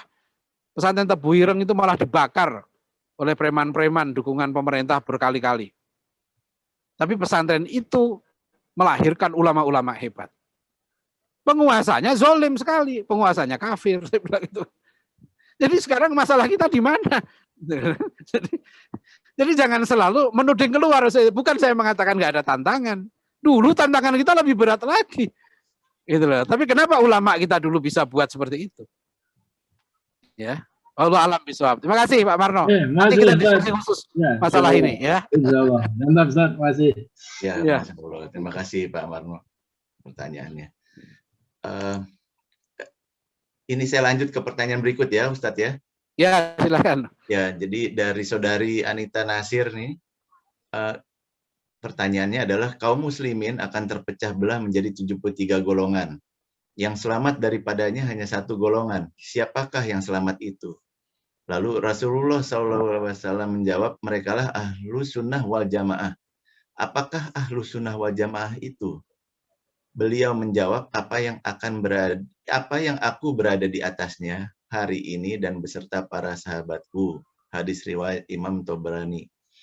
Ini yang terjadi saat ini pada umat muslim ya Pak.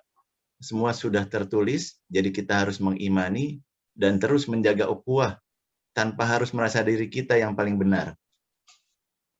Begitu Ustaz. Ustaz, sinyalnya kayaknya. Apa namanya Sawadul A'zam. Ustaz, bisa diulang? Ya, bisa diulang jawabannya Ustaz. Ya, Ahlussunnah wal Jamaah itu Sawadul A'zam, maknanya golongan terbesar umat. Ya Rasulullah menyebut khairun nas qarni, tsummal ladzina yalunahum, tsummal ladzina yalunahum. Jadi generasi terbaik itu adalah zaman kata Rasulullah dan sesudah itu dan sesudahnya, maksudnya generasi sahabat, generasi tabi'in dan generasi tabi'ut tabi'in. 3 generasi awal ini yang disebut dengan salafus soleh. Dan di 3 generasi inilah kodifikasi keilmuan Islam sudah selesai. Jadi 3 generasi inilah lahir ilmu nahu, ilmu sorof, ilmu tajwid, ilmu tafsir, ilmu hadis, ya, ilmu usul fiqh, itu selesai di 3 generasi ini. Makanya 3 generasi ini menjadi panduan. Nah ini jadi menariknya Islam itu begini ya. Islam itu punya model yang sudah selesai. Nah, ini bedanya agama Islam dengan agama yang lain. Karena Islam tidak berevolusi agamanya.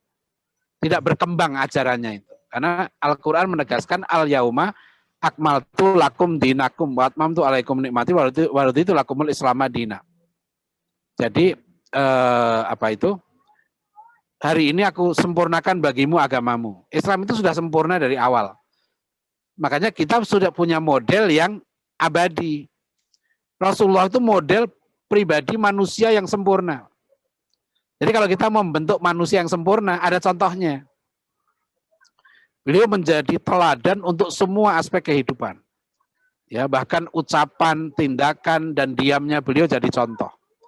Itu makanya kita. Kedua, Rasulullah itu juga membentuk masyarakat terbaik, yaitu masyarakat Madinah waktu itu. Ya, Profesor Hamidullah dari Perancis. Ini berapa kali pengajian di Mahkamah Konstitusi saya sampaikan. Ada satu pertemuan penting dari Profesor Hamidullah. Beliau ahli manuskrip kuno yang menyebutkan bahwa Piagam Madinah itu adalah konstitusi negara tertulis pertama di dunia. Ya, the first written constitution in the world itu Piagam Madinah.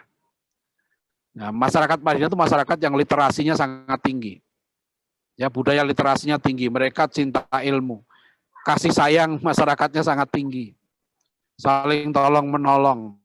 Bahkan mereka berlomba-lomba berkorban ya untuk masyarakat itu. Itu luar biasa. Masyarakat begini itu masyarakat ideal. Mereka taat hukum, ya mereka benci minuman keras, benci korupsi. Nah, maksud saya begini dengan kaitan Ahlussunnah wal Jamaah itu. Betul ya, di dalam Ahlussunnah wal Jamaah sendiri itu muncul ya perbedaan-perbedaan dan tadi konflik ya. Makanya itu harus kita letakkan sebagai hal yang wajar terjadi, bukan berarti itu dibiarkan. Termasuk Ahlul Hadis itu Ahlussunnah wal Jamaah ya, dengan apa namanya, misalnya sekarang Asy'ari itu Ahlussunnah wal Jamaah, Salafi ya itu Ahlussunnah wal Jamaah semua gitu. Ya. Nah, di sini seharusnya ada usaha untuk apa namanya melakukan ukhuwah. Jadi hal-hal yang memang berbeda mazhab ya dalam Islam itu ya bisa terjadi. Bukan bisa terjadi, memang itulah sifat manusia, itu ujian juga bagi kita. Kan kita diuji oleh Allah, salah satunya dengan perbedaan-perbedaan pendapat ini. Ya kan, diuji. Kadang-kadang misalnya seorang istri diuji dengan suami yang zalim, ya kan? Seorang suami diuji dengan apa namanya istri yang apa namanya yang jahat misalnya, bisa terjadi. Orang tua diuji dengan anak, anak diuji dengan orang tua. Hidup ini kan ujian. Rakyat diuji dengan penguasa begini, penguasa diuji dengan rakyatnya begini. Ya kan, direktur perusahaan diuji dengan karyawannya. Ini semua ujian hidup ini. Ya, jadi kan bukan apa yang ada, yang akan dinilai oleh Allah adalah sikap kita. Jadi kalau sekarang umat berpecah belah nih, beda pendapat, bukan itu yang akan dihisab pada kita. Yang akan ditanya oleh Allah adalah nanti di akhirat, kamu ngapain aja waktu kamu terjadi itu, gitu. Gitu kan? Jadi, loh, penguasanya begini kamu ngapain, gitu loh. Penguasanya begini kamu ngapain?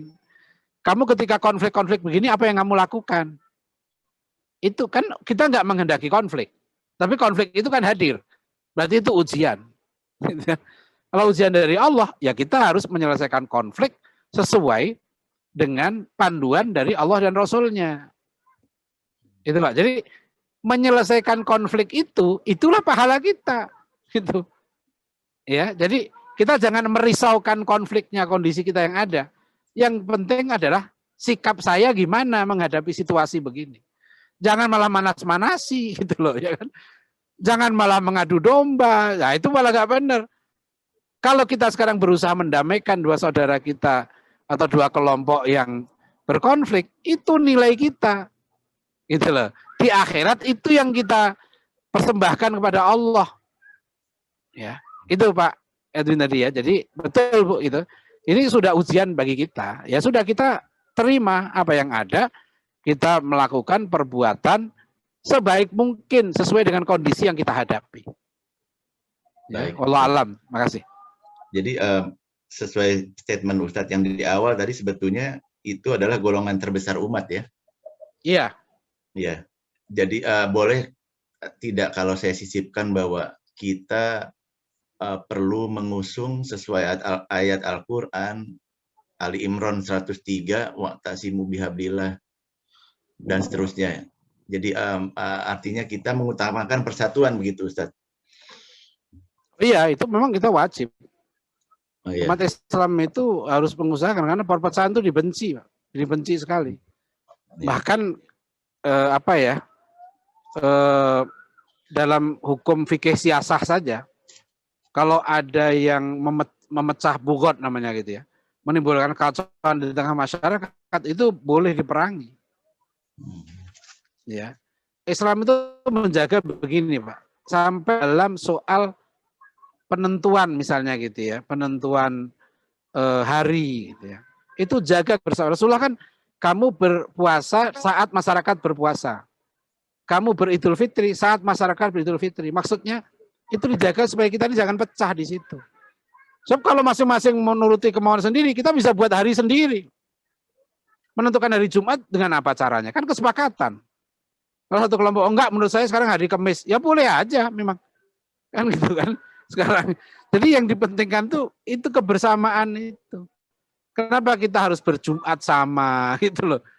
Ya, beridul fitri sama, ya, Idul Adha sama, puasa sama, karena itu yang penting.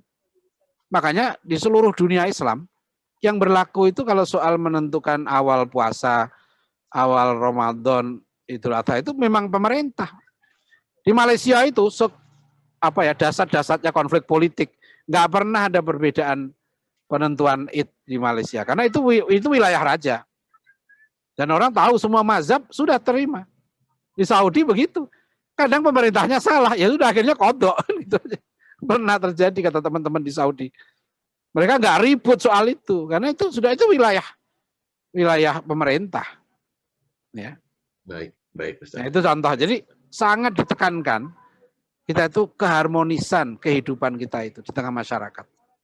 Ya, bahkan Buya Hamka itu kan ngasih contoh, Pak. Dalam mazhab beliau meninggalkan. Beliau sendiri tidak kunut kan, Buya Hamka itu.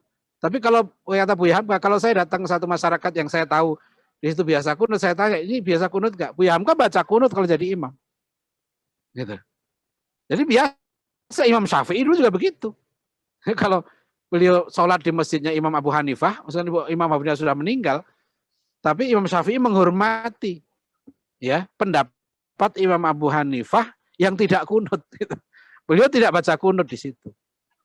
Itu indah itu para ulama kita memberikan contoh seperti itu. Ya, terima kasih. Ya, terima kasih Ustadz. Ini ada Assalamualaikum warahmatullahi wabarakatuh.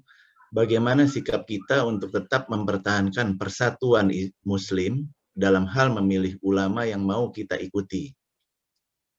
Jadi memilih ulamanya bagaimana? Lalu sementara satu kelompok begitu lus, ya, lepas dengan arti toleransi di satu pihak.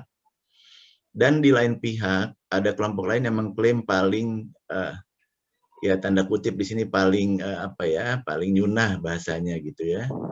Dan yang lain bisa dianggap berbeda gitu. Betul kita harus mengikuti ustadz yang menyampaikan Al-Qur'an dan hadis. Kedua kelompok tersebut pun mengklaim berdasarkan Al-Qur'an dan hadis. Apakah kemudian kita hanya terbatas pada muamalah saja? Jadi titik beratnya muamalahnya bagaimana? Cukup bermuamalah saja dan di luar Pak Edwin putus-putus, Pak. Oh, ya. Saya perlu ulang dari awal atau yang saya ulang dari awal, Ustadz? Pak Edwin? Ya. Ya, Ustadz. Ustadz dengar saya? Ustadz dengar saya, Ustadz? Ya, putus-putus baru dengar lagi. Oke. Saya ulang ya. Ya. Saya ulang agak saya percepat ya. Jadi bagaimana sikap kita untuk tetap mempertahankan persatuan Muslim dalam hal memilih ulama yang mau kita ikuti. Sementara satu kelompok begitu lepas dengan arti toleransi di satu pihak, dan di lain pihak ada kelompok lain yang mengklaim paling nyunah dan yang lain bid'ah lah bahasanya begini ya. Betul kita harus mengikuti ustadz yang menyampaikan Al-Quran dan hadis. Kedua kelompok tersebut pun mengklaim berdasarkan Al-Quran dan hadis. Apakah kemudian kita hanya terbatas pada muamalah saja? Ya. Karena saya sendiri pernah mengadakan pengajian pranikah anak saya, tapi kemudian oleh saudara saya ditanya apakah itu yasinan atau bukan. Karena saudara saya kebetulan mengaji ke kelompok tertentu, mungkin khawatir kalau dia hadir ternyata yasinan. Saya sudah berukhuwah Islamiyah dengan yang bersangkutan, tapi mereka curiga duluan. Nah, bagaimana itu Ustadz sikap kita kepada mereka? Karena di WA grup keluarga juga mereka posting pengajian mereka. Kalau saya sendiri selagi isinya tidak menjudge kelompok lain, saya oke-oke saja. Zaman akhir jadi rada repot ya Ustadz. Terima kasih Ustadz. Begitu. Ya, itu bagian dari ujian kita. Ya itulah kenyataan yang kita hadapi sekarang. Jadi nggak perlu, maksud saya begini. Ya itu kita terima saja. Memang itu ujian, nggak apa-apa, tetap saja. Di era sekarang ini mudah sekali sebetulnya, Pak. Kita itu bisa bertanya pada banyak ulama. Kita bisa melihat banyak video para ustadz tentang satu masalah. Pendapat ini begitu banyak sekali pilihan sekarang ini. Oleh karena itu ya, kalau sikap kita selama ya sekali lagi gitu ya, selama masalah-masalah itu masih masuk wilayah khilafiyah ya, saya memilih sekali lagi gitu ya, ya kita harus berukhuwah, saling bertoleran ya, menghormati perbedaan itu. Ya, nanti kalau sudah hal yang pasti ya itu nggak boleh. Misalnya ada orang tahiyat yang dikeluarkan jari kelingking, nah itu baru kita persoalkan itu, ya. Sholat subuh itu sholat saya lihat selama sujudnya masih lututnya menyentuh tanah, itu masih ini. Nanti takbirnya ada yang angkat tangan, ada yang nggak angkat tangan, begini-begini, nah itu perbedaan pendapat. Nah itu enaknya sebenarnya.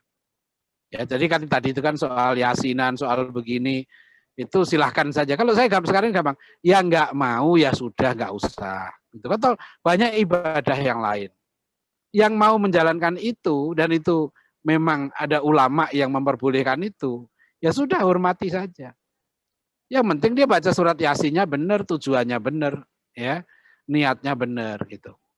Ya, jadi itu masih masuk wilayah yang perbedaan begitu luas. Ya. Dan perbedaan seperti ini sudah terjadi sejak zaman Rasulullah. Kan ingat dulu kan Rasulullah pernah menyampaikan, ya janganlah kamu ya kalian sholat asar kecuali di Bani Quraidah.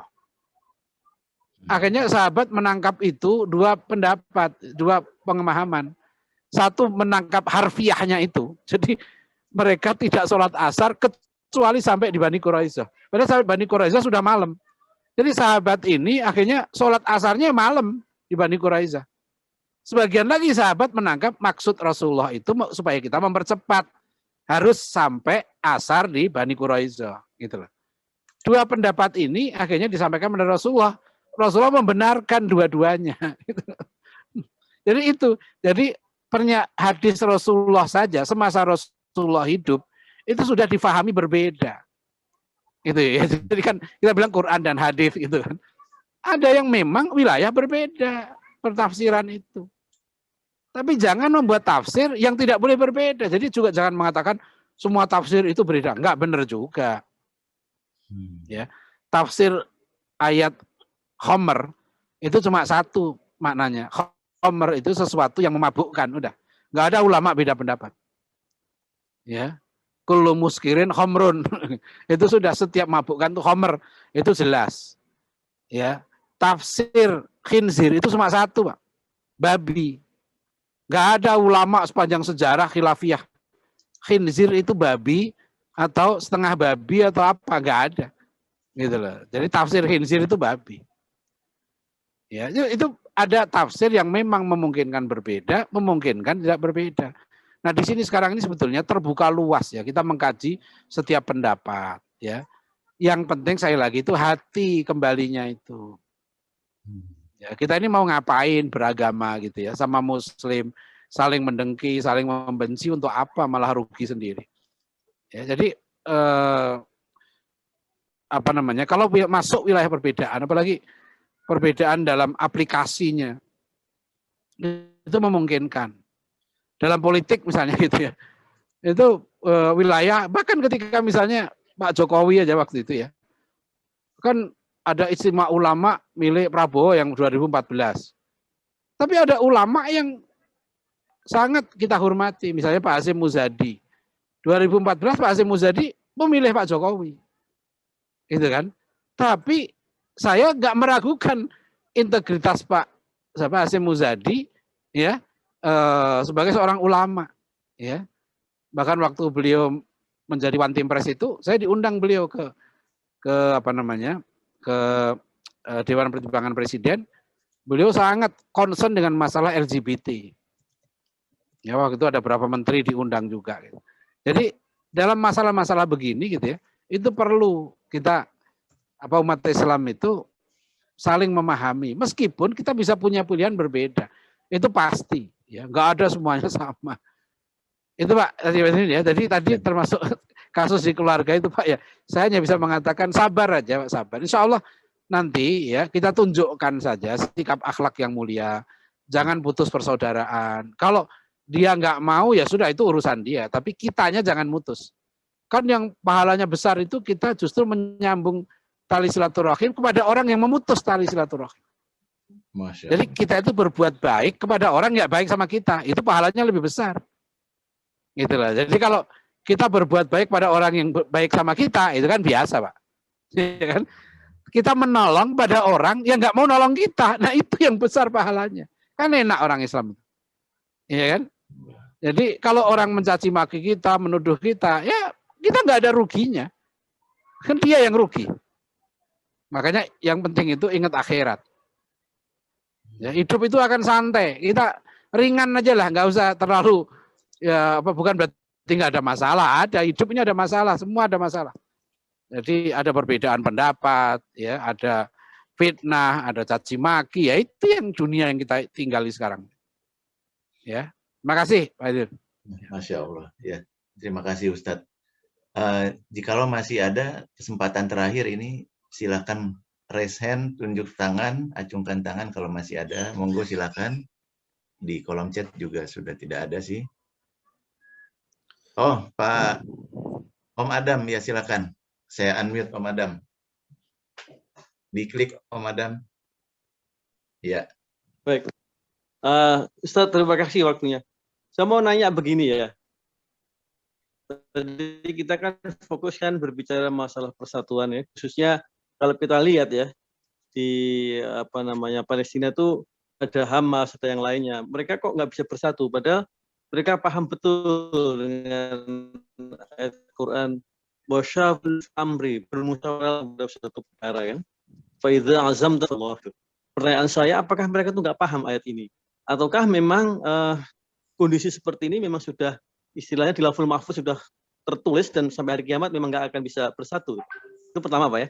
Pertanyaan kedua yang terakhir tadi, Ustadz nyinggung-nyinggung masalah bahwa hidup ini pasti ada ujian gitu ya. Adakah orang yang tidak diuji, yang tapi dalam arti diistidraj, artinya dia itu sudah kaya raya, tetapi kelihatannya memang nggak ada ujian. Tapi apakah sebenarnya dia sendiri sudah mengalami problem hidup, cuma nggak kelihatan aja buat kita? Terima kasih, Ustaz. Ya, terima kasih Pak, menarik ini. Jadi nggak ada orang yang nggak diuji Pak. Kekayaan itu ujian yang berat itu. Kekayaan, jabatan, pangkat itu justru ujian yang paling berat. Rasulullah itu pernah bersabda, aku nggak khawatir kalian tuh kekurangan harta dalam keadaan susah. Ya aku khawatirkan kata Rasulullah, ketika pintu-pintu dunia dibuka kepada kalian dan kalian nanti akan berpecah belah di situ. Itu justru jadi orang diuji dengan kemiskinan, kesengsaraan gitu kan. Ada yang diuji dengan kecantikan, kekayaan. Ada orang yang numpuk ujiannya itu Pak. Dia cantik, dia kaya, dia pinter, keluarga baik-baik, ya, dia populer. Waduh itu berat tuh. Hisapnya di akhirat berat banget. Ya, jadi kita kalau orang itu di dunia Pak, dia miskin, dia bodoh, ya, dia jelek, dia nggak terkenal, ya, dia cacat gitu. Waduh itu hisapnya ringan banget di akhirat. Apalagi yang mau ditanya itu, ya kan? Kan kalau kita punya mata, mata itu ujian bagi kita. Tadi pertanyaan tentang mata itu banyak, ya kan? Kan kata Rasulullah SAW, lantazula qadama abdin yaumal qiyamah hatta yus'ala an arba'i khisalin. Nggak akan beranjak kaki hamba ya di akhirat sampai ditanya 4 hal. Satu tentang masa mudanya, untuk apa dia gunakan. Kedua tentang umurnya semua. Makin panjang ya makin panjang laporannya kan gitu aja. Yang ketiga tentang hartanya. Ya, dari mana dia dapat dan untuk apa dia gunakan. Maka semakin banyak harta, ya semakin berat. Makanya kan Rasulullah SAW itu beliau kan habis waktu meninggal itu ya sudah nggak ada hartanya. Artinya meringankan hisab. Ya. Nah kalau meninggal hartanya bertumpuk itu hisabnya berat. Itu makanya pandangan seorang Muslim, worldview seorang Muslim itu harus sampai kepada akhirat. Jangan hanya berhenti di dunia. Nanti kita timpang karena wabtaghi fima atakallahu darul akhirata wala tansa nasibaka minad dunya. Orientasi hidup kita itu harus akhirat. Jangan lupakan duniamu gitu. Tadi kalau kita melihat orang kok orang itu senang jadi gubernur, senang jadi presiden, itu aneh. Ya, itu aneh betul sebetulnya orang itu. Bahkan itu hubbud dunia itu ra'su kulli khotiatin. Cinta dunia itu pangkal dari segala kerusakan. Nah ini tadi ya pertanyaan. Yang kedua soal Hamas dan PLO lah kalau nggak bisa bersatu. Ya Pak, itu wajar Pak, bukan wajar artinya dibenarkan. Tapi kan mereka juga terus berusaha untuk menyatukan pandangannya. Ya, itu harus berusaha terus. Jadi memang ada pandangan yang berbeda secara mendasar. Ya, dalam menyikapi gini. Bahkan di negeri kita pun dulu begitu. Dulu ada ulama yang sangat alim luar biasa di Indonesia ini berpikir, ya kan, jangan melawan penjajah Belanda dengan senjata, kita kalah gitu loh. Makanya dia tidak mau perang gitu loh, jangan perang. Pendekatannya begini, bukan dia nggak mau melawan penjajah. Ya, begitu juga sekarang menghadapi Israel ini. Ada yang berpandangan seperti Hamas. Ya sudah, Israel itu nggak bisa dipercaya. Gitu. Memang dia hanya bisa dengan satu kata, jihad. Itu pandangan Hamas. Ya, semua sama ingin merdeka dari Israel ini, penjajah Israel ini. Yang satu enggak, masih kita harus rundingan gitu, karena realitas kekuatannya begini, kita nggak bisa. Jadi perbedaannya ya dalam level taktis strategis, gitu anunya itu, ya. Jadi hal-hal begini tadi saya bilang ya, apakah ini bisa apa nggak bisa disatukan? Wajar, dan itu juga terjadi bukan hanya di kita. Di Yahudi sendiri, bayangkan ada satu kelompok di Israel namanya Neturei Karta. Itu kelompok Yahudi yang sangat fundamentalis, sangat radikal. Pandangannya berbeda. Jadi kelompok Neturei Karta ini kelompok yang memandang negara Israel sekarang itu negara yang tidak sah menurut agama Yahudi. Maka mereka justru membantu Palestina menghancurkan negara Yahudi itu. Neturei Karta ini orang Yahudi yang taat mereka. Ya itulah saya sekedar perbandingan ya. Bagaimana di Yahudi sendiri banyak pandangan yang berbeda. Nah ini manusia, sekali lagi Pak ya. Tapi bukan berarti itu kita biarkan. Ini harus berusaha. Indonesia pun Masya Allah banyak jasanya. Ya dalam berusaha mempersatukan dua pihak ini. Antara Hamas dengan PLO itu. Ya, jadi kita ya harus bersatu. Nah begini Bapak sekalian, untuk ini teknis ya, gimana supaya umat Islam bersatu? Saya sering bilang begini, sekarang kita kan nggak bersatu. Gimana supaya ke depan ya nggak seperti kita? Caranya gampang aja Pak, secara alamiah untuk menyatukan umat itu seperti magnet dan besi aja. Untuk menyatukan itu harus ada magnetnya. Dan magnet itu adalah pemimpin umat. Dan pemimpin umat itu nggak bisa ditunggu. Namanya pemimpin itu disiapkan. Sebetulnya tugas kita sekarang ini apa sih menurut saya? Kita siapkan pemimpin umat satu generasi terbaik. Itu yang saya bilang kita perlu melahirkan generasi 2045. Generasi yang unggul melalui pendidikan. Supaya kita nggak mengulang kondisi kita sekarang. Sebab kalau semuanya besi-besi sama kekuatannya, susah bersatunya. Bersatu itu kalau ada satu yang kuat, tapi baik. Ya, satu yang kuat dan dia baik, nah itu insya Allah itu mudah ya nanti disatukan. Nah caranya seperti itu. Jadi harus ada satu yang kuat, satu yang hebat, yang bertindak sebagai magnet. Begitu Pak Nurholis, terima kasih. Tapi Ustaz, sebentar Ustaz. Pertanyaan saya adalah mereka kan seharusnya tahu ya ketika dia bersatu dan mereka bermusyawarah, Quran mengajarkan wasyawirhum fil amri, bermusyawarahlah ya terhadap suatu masalah. Fa idza azamta fatawakkal 'ala Allah ya. Dan kalau sudah betul bersatu. Nah, hal-hal ini kelihatannya mereka belum lakukan Ustaz ya. Jadi sudah Pak. Mereka sudah Hamas dan PLO itu berkali-kali musyawarah dan bahkan Saudi, negara-negara Islam yang lain, OKI itu sangat mendorong mereka. Ya, dan sekarang sih alhamdulillah nggak konflik. Kan sekarang Hamas di Gaza, PLO menguasai tepi barat, ya kan? Itu alhamdulillah sekarang ini nggak muncul. Kalau dulu sampai perang, Pak. Sampai perang dulu. Ya. Antara dua-duanya ini. Nah, itu tentu gini masalahnya. Kadang-kadang begini, Pak. Perbedaan itu gini. Bagi Hamas misalnya, gitu ya, masalah ini dianggap sebagai hal yang prinsip, gitu ya, nggak boleh ditawar-tawar. Ini masalah syariat, gitu ya. Nah, bagi ini dianggap masalah siasah. Enggak, dalam hal ini kita bisa rundingkan. Contoh kayak tadi itu, ya. Nah, itu tuh kita misalnya begini contoh ya. Hamas sampai sekarang nggak mau membuat pengakuan terhadap negara Israel. Mengakui, kan gitu. Kan itu yang diminta. Kamu mau nggak mengakui Israel itu sah? Nggak mau. Nah, sebagian orang Palestina anggap, ya udah kita akui saja. Itu kan bagian dari perjuangan kita. Kita akui dulu, ya. Nah, itu bagian dari siasah.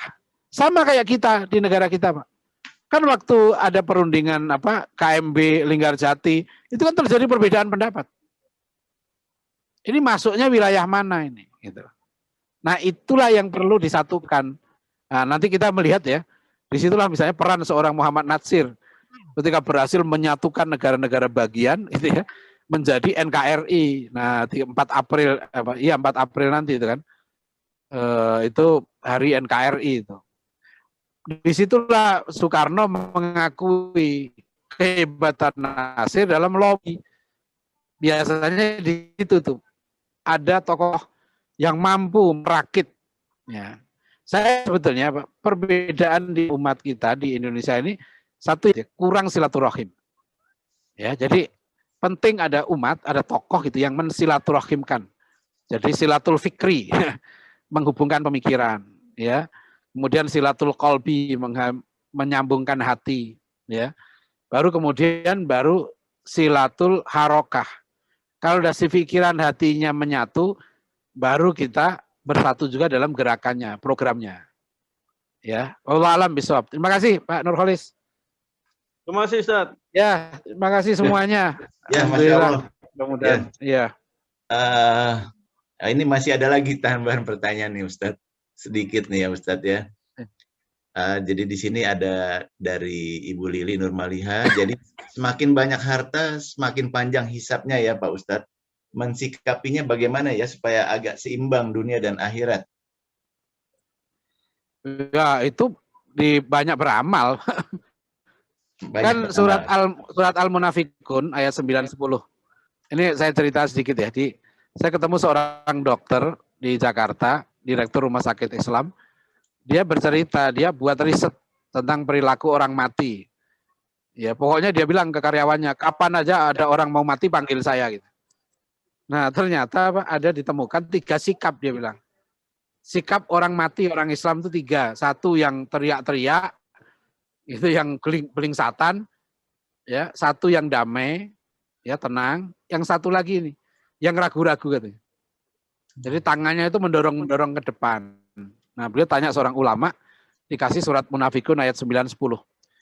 Wa anfiqu mimma razaqnakum min qabli ayyatiya ahadakumul mautu. Wa yaqula rabbi laula akhartani ila ajalin qarib fa asaddaqa wa akum minas sholihin. Ya, jadi Allah mengingatkan infakkanlah harta yang diberikan oleh Allah pada kamu sebelum datangnya kematian. Dan kemudian ketika itulah kamu berkata, ya Allah, berikanlah aku waktu sedikit saja. Wala yu'akhirallahu nafsan idza jaa ajaluha. Dan Allah nggak akan pernah mengakhirkan ajal seseorang ketika sudah tiba saatnya. Nah, makanya jangan menunggu-nunggu, jangan tunda-tunda. Kalau mau infak, mau zakat, mau apa sedekah, mau apa itu jangan tunda-tunda. Ya, tadi saya ngasih misalnya di Dewan Dakwah ini sekarang saya galakkan kita ini jangan sekuler. Sekuler itu orang berpikir dunia, Pak. Dikira kalau misalnya kuliah tidak bayar itu untung. Enggak. Justru kalau mahasiswa nggak bayar kuliah, terutama untuk kampus-kampus Islam, ya, itu rugi. Kenapa? Berarti kamu nggak beramal. Kan gitu. Sebab harta yang kita akan bermanfaat bagi kita justru yang kita amalkan, yang kita infakkan itu yang jadi milik kita. Harta yang kita tinggalkan itu nggak milik kita, itu milik ahli waris. Gitu loh. Nah, kan? Makanya waktu masih hidup gitu ya, harus segera diatur-atur mana yang diwakafkan, mana diinfakkan. Ya, saya kemarin terima tanah wakaf, Masya Allah, dari seorang dokter, profesor, umurnya udah 81 tahun. Dia punya tanah 1.100 meter di pinggir jalan raya, di daerah Cipayung. Itu daerah strategis sekali. Ya, dan anak-anaknya hadir, saya terharu juga. Istrinya hadir, anaknya hadir menyerahkan wakaf. Karena kita mau buat sekolah Quran di situ. Ya. Jadi dia malah membangunkan masjidnya dan seterusnya. Jadi mumpung masih hidup. Sebab nanti kalau sudah ajal tiba, malaikat sudah datang, minta waktu nggak dikasih lagi oleh Allah. Nyesel itu. Nah itu kata dokter ini, katanya banyak orang begitu itu katanya waktu mati kelihatan seperti tangannya gini, dorong-dorong ke depan katanya. Ntar dulu gitu loh. Ya, langsung dia masih punya waktu. Ya, kita ini makanya Rasulullah itu kan pernah ya setelah sholat beliau segera meninggalkan zikir, balik ke rumah karena Rasulullah itu mau sedekah waktu itu lupa gitu loh. Ingat setelah sholat itu. Rasulullah langsung menyegerakan itu. Jangan ditunda. Gitu, Pak. Tapi juga jangan diobral, maksudnya gini. Semua sehingga ahli warisnya nggak dapat itu nggak benar juga. Ya, jadi itulah adil. Islam itu adil kok, agama yang adil. Ya, seporsinya harus diletakkan pada tempatnya. Ya, baik. Terima kasih, Pak. Jadi yang obral itu tadi mungkin yang yakinnya ekstra kali Ustadz ya. Wah, itu. Tapi kan begini Pak, itu dulu kelasnya Abu Bakar As-Siddiq, Umar bin Khattab tuh. Yeah. Semua hartanya diserahkan untuk dakwah. Nah itu. Cuma anak-anaknya Abu Bakar Umar itu udah disiapkan ilmunya. Kan kita begini sekarang, makanya kan kata Rasulullah SAW ya, hak anak atas orang tua itu 3.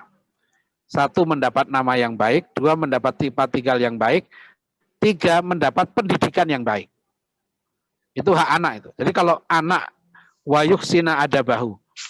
Jadi kalau anak nggak dapat pendidikan yang baik, nah itu orang tua di akhirat nanti dituntut oleh anaknya itu. Nah, tentang ini nanti lain kali kita bahas. Baik. Masalah gimana mendidik anak yang benar. Ya, itu Pak Edwin. Makasih. Ya, alhamdulillah. Jadi mohon maaf kayaknya pertanyaan kita tutup karena memang sudah cukup lumayan panjang dan mohon Ustadz dengan ada doa penutup terakhir termasuk doa kafaratul majlis begitu Ustadz. Silakan Ustadz. Baik, terima kasih. Kita mulai baca Al-Fatihah ya. Al-Fatihah. A'udzubillahi minasyaitonirrajim. Bismillahirrahmanirrahim. Alhamdulillahirabbil alamin, arrahmanirrahim, maliki yaumiddin. Iyyaka na'budu wa iyyaka nasta'in. Ihdinas siratal mustaqim, siratal ladzina an'amta 'alaihim ghairil maghdubi 'alaihim waladdallin. Amin. Bismillahirrahmanirrahim. Alhamdulillahirabbil alamin wassalatu wassalamu ala sayyidina Muhammadin wa ala alihi wa sahbihi ajmain. Allahumma ighfir lana wa liwalidayna wa limasayahina wa li jami'il muslimina wal muslimat wal mu'minina wal mu'minat al ahya'i minhum wal amwat.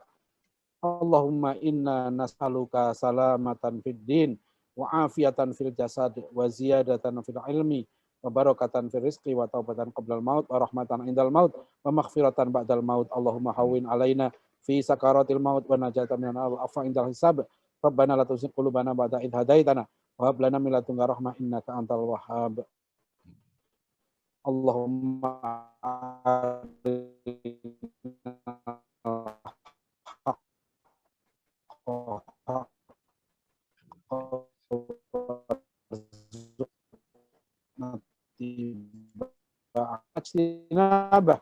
Rabbana hab lana min ladunka rahmah wa hayyi' lana min amrina rasyada.